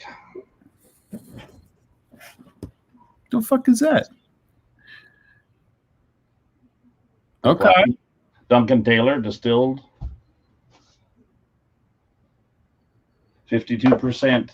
They put it in a fancy box and said it was special, so I bought it like a fool. What were you guys going on about Booker's about earlier? I wasn't going around with Bookers. Somebody was. What was the deal with Bookers? People going on about what's the oldest Bookers you had, or what? Well, all the Bookers are like the same age, but what is the oldest Bookers you have? I just sold a 2015 Bookers to somebody, but what's the oldest one you have? Well, I got one here open that's 2016. 2016 Bookers, huh? Yeah. Are there any specialists on here? Booker specialist? I don't know, man. Anybody here work for Jim Beam? I can't believe I didn't think that was an Edradar. It makes total sense that it was. Well, you got one sitting there. You should have known. Oh, well, that's a good thing option tonight. What do you want from me? I got several 2016s for some reason. Probably because they were on special. Do you have a big man small batch? Do I have a big man's what? Do you have the Booker's big man small batch? No. Or the center cut? Anybody seen that color Booker's before? What you got there, brother? That's Booker's. What? Yeah. This dude. Well, it doesn't say the year on it, but I think it would be 12. It's got a batch number, 7 years old and 5 months. Oh? It's E05-A-12. Is that so? Yes, that's You so. should send that to me. I don't know why. You running out of bourbon down there? No. I didn't think so. There's too much fucking bourbon. Yeah, see, here's another one. But it says 19 on the end, so that can't be the year. No, it's definitely not. 63% and 64%. Nobody knows. No one tells me. No, man. Those are good. You should just hang on to those. You can sell them when you retire. You know. I'd like to sell them so I could retire. Maybe that's what I should do. Well, you could do that if you were in the States. I mean, I could help you with that for a small fee. I can put those in the U.S. Secondary markets, and we could have a good discussion about that. Oh, yeah. Well, you never know. It's not what you know; it's who you know, eh? This is true, and they would go really well. La Fin de Monde. And where's Cohen from? Cohen is in Southern California. Southern California, and he bought a beer from you and Brew. La Fin de Monde. Do you know what that means, Cohen? Those are delicious beers. La Fin de Monde means the end of the world. It's triple fermented weasel piss. I guess if you like it. I drank it before you were of age to drink it. I bet you. I did. I know because I was living with a lady downtown. Downtown where? Downtown. Just downtown. Anywhere. No. Downtown where? We want to know where downtown was. Anyway, downtown anywhere. Downtown. I mean, what are you in? You're in Quebec? Yeah, paddle faster. I hear the banjos. Quebec. Not anywhere near. I'm still in Canada. I'm not out of my country. Oh, I see. Okay, so you're okay. I see where you're going. Jason, come on, don't be mean like that. But I do talk a lot of shit. They're all saying I talk a lot of shit. One says they like it. Well, you do. I mean, we all know that. Peter White says this is a Canadian import Booker's. Okay. Well, there you go. Yeah, Ben's laughing at you. I'm not anywhere near Quebec, buddy. I can't believe it. Like, when does Quebec talk about oil sands except when they want revenue from it? Dude, there's less people in your country than there are in some of our states. What do you want? Sure, and it's good. That's good. I mean, look at. Yeah, that's. I mean, look at. We weren't putting nobody in refrigerated reefer trucks when they passed away from COVID. Thank the Lord, there's less of us up here. There's only the ones that can handle the weather. The rest of you can stay down there in your flip-flops. Gladly. I love you too, Ben. All right, I'm gonna have another pour with you, man. All right, I'll pour something. How about this? Can I pour this? Since you poured an Ardbeg, did you pour some Ardbeg earlier? Or was that? I could pour an Ardbeg. What is that? Roller coaster? I can't read that. Oh, the alligator. Yeah, you go ahead with that. I'm gonna do a Ball Blair single cask. Ball Blair single cask. Yeah, 13-year-old single cask. Yeah. Fuck your alligator. You don't even know what an alligator looks like, man. We got his what? Polar bears and we get alligator meat sent up here all the time. I bet you do. Oh, yeah. There you go. I'm gonna be tasting that in a couple weeks, actually. So. Oh, yeah. Yeah, I'm gonna do this. This is a single cask Ball Blair. It is from 2005. 13 years old. Blah blah blah. I'm probably not gonna taste it as well as I should because I drank all this Octamor, but I don't really care. So. All right, I'm not allowed to pour anything. Says who? Oh yeah, no, just pour that. Just actually, you're right. Don't pour that. You should put that in the mail and send it to me. 78. This guy. Were you born in 78? No, I was not. You shouldn't be allowed to drink it then. Is that fair? I think so. I think it's really fair. I mean, what's so special about 1978? It was 10 years before I was born.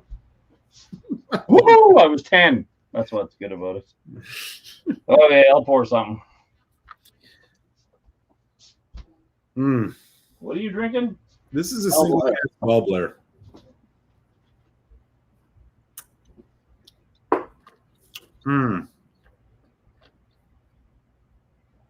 So Throttle, did you catch all of the samples that Quig sent me?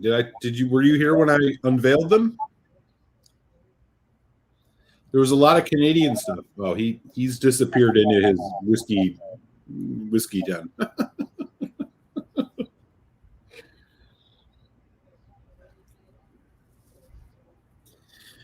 Well,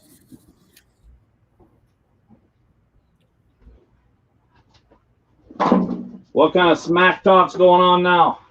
I was just asking you that you disappeared. I was asking you if you had what's that? Some crap I got out of my whiskey wardrobe. Let's see if I got a whiskey glass back here. What can we drink out of that'll make Texas mad? I mean, you could drink out of like a taco, something something that's got like we lost to the Alamo or. Yeah. I mean, some revisionist history thing. There you go.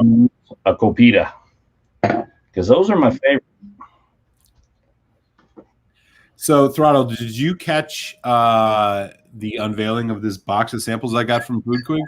Nope. Who was at the oil you can? Might appreciate oil can. Oh, that was a wild place that's tore down now up in Fort Mac. My bottle is better than yours, game. Is his name Daniel? Whose name is Daniel? What? I don't know. They're going on about names now. I'm in a different. I'm watching the chat with StreamYard. Yes, I'm not sure what you're talking about. I see Peter White's. That's why you seem to be a little off. You know what I do when I'm doing a live like this, which is very seldom? I actually I pop the actual YouTube chat out, right? Yeah. Which you can do, and then I split the screen and I have the actual YouTube chat. Oh yeah, I have the YouTube chat up. Yeah. Yeah, instead of the StreamYard chat, it seems to be a little more delayed. It's faster. The StreamYard chat is delayed for sure. Yeah. But it makes your picture smaller. Yeah. Daniel is actually Daniel. There's too many Daniels. On Whiskey Throttle and Daniel's Daniel. There can be Daniel, my brother. You are older than 3. Are we going to go from Elton John? Anyway, so what I was going to tell you, Throttle, I'd love to hear your opinion on what Foodquig sent me here. Now, I've drank some of them, but here's what I got. I got Is that what you got, the Lot 40 Oak? I had the double oak, which was good. Oh, double oak. What's a double oak? Or whatever. The dark oak, the oak. Well, double oak is 40 Creek. Okay. Yeah, it's not that. It's that one. You had this. Yes, and that was quite delicious. It's quite delicious, I heard. Yeah. Shelter Points. You into Shelter Point? Yeah, I might have a few. Yeah, I got an artisanal single malt. I got a. I interviewed one on my whatever. Yeah, I got a Smoke Point. I also got. Let's see what else we got here. We got a Gooderham and Warts. Souls. Yep. Canadian Club 43 and Canadian Club 42. Oh, nice. Those are nice bottles. I got 41 sitting right in front of me here. Yeah, they are quite good. Yes, they're very good. Shelter Point, the Collective. Shelter Point. So Shelter Point is doing real good. Yeah, real good. Yeah, they are. Yeah. I got one here called Shelter Point Patience is a Virtue. Okay. JP Weiser's 20. It looks like JP Weiser's 22 or 22 cast strength, 59.7. 22-year-old. 22-year-old, yep, cast strength. 22-year-old rye. So the Crown Royal, this stuff here, is probably still mostly corn, maybe all corn. Oh, right. But we age things different here, right? Well, not age different, but You know that though, right? Yeah, Like I'll do a lot of things a little different up there. You know. Well, everybody does something. They either do it trying to do it different or trying to do it the same. Right? Yes, this is true. This is true. So I don't know. What are your go-to Canadian whiskeys, Throttle? Oh, you got some that you really like? You're a Shelter Point guy, or I like Shelter Point, but that's you're trying to drink Scotch, right? That's just a single malt. It's artisanal. Well, they call it that. Everybody misuses words now, right? Right. So it is artisanal. Yes.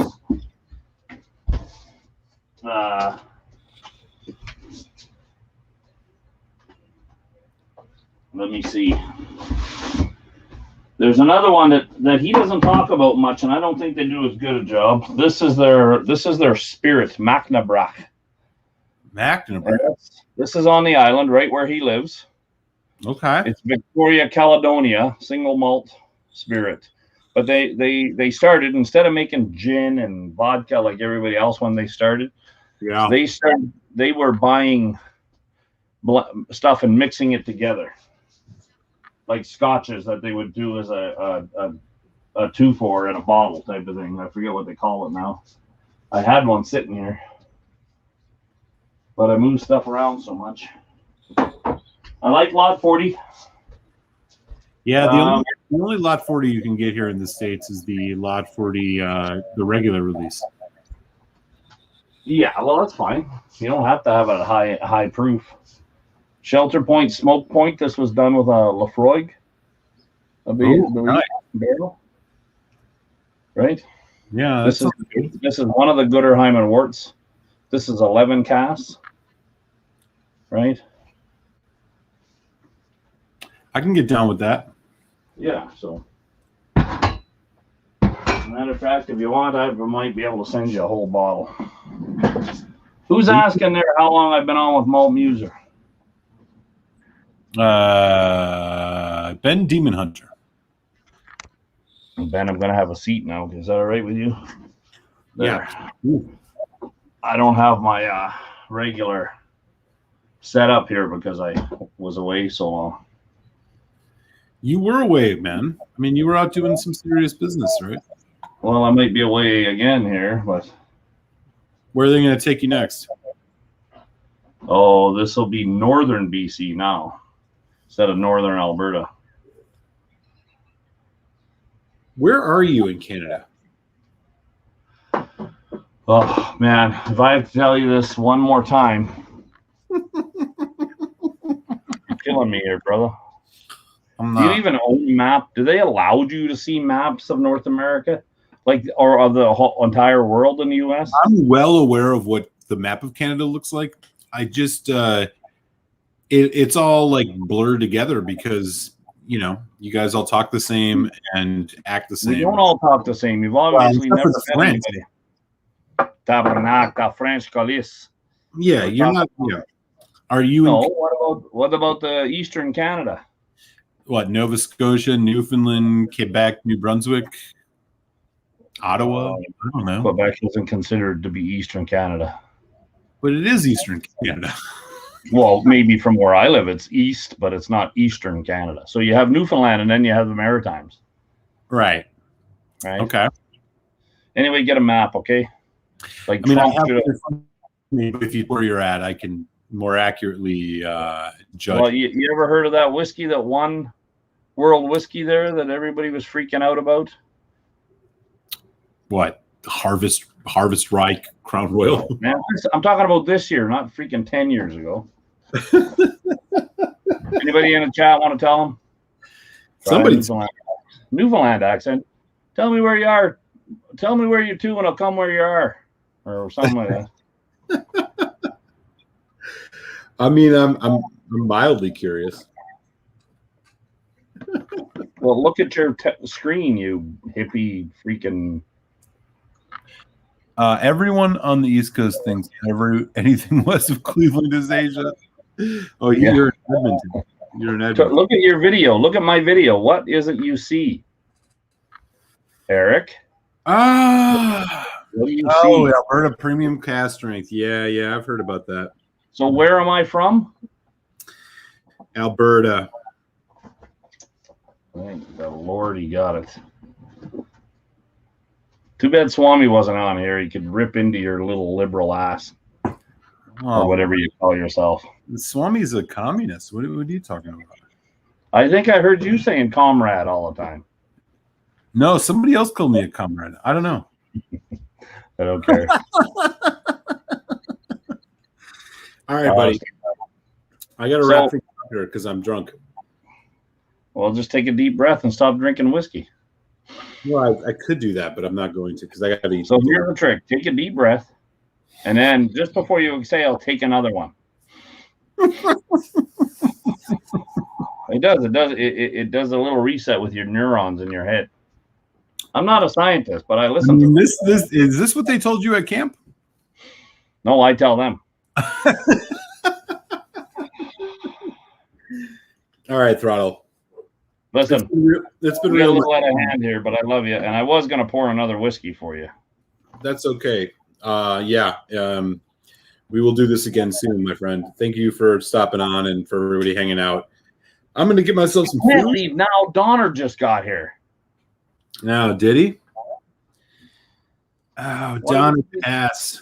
You always do that. You always end when Donner shows up. You got a beef with him? Why are you always hard on Donner? Honestly, man, it's an unconscious prejudice I have against Donner Pass whiskey. Yes.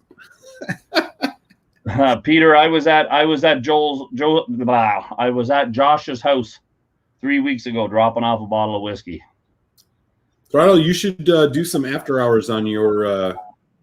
Do you have it? I mean, we can call it a channel, I guess. You can just do an after hours thing on your thing, and maybe some people. I just checked first time in forever, and I got 286 subscribers still. I have no idea how, but I do. Yeah, better than a poke in the eye with a sharp stick. That's true, brother. I'm glad you're home and you're safe, man. Enjoy your time off. Let's catch up again soon. Yeah, I love you, man, and that goes for you too, Daniel. It's a different kind of love than you're used to in Texas, but it still falls under the category of love.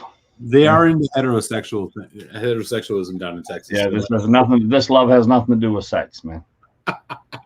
Nothing. It's just love. Enjoy your time off, Throttle. I will. Don't be a shy. Peace. Maybe brother. we'll send you some full bottles instead of some samples. Yeah, let's work it out. Once you're done moving. Let's work it out, man. That'd be fun. All right. Talk to you later. Cheers, brother.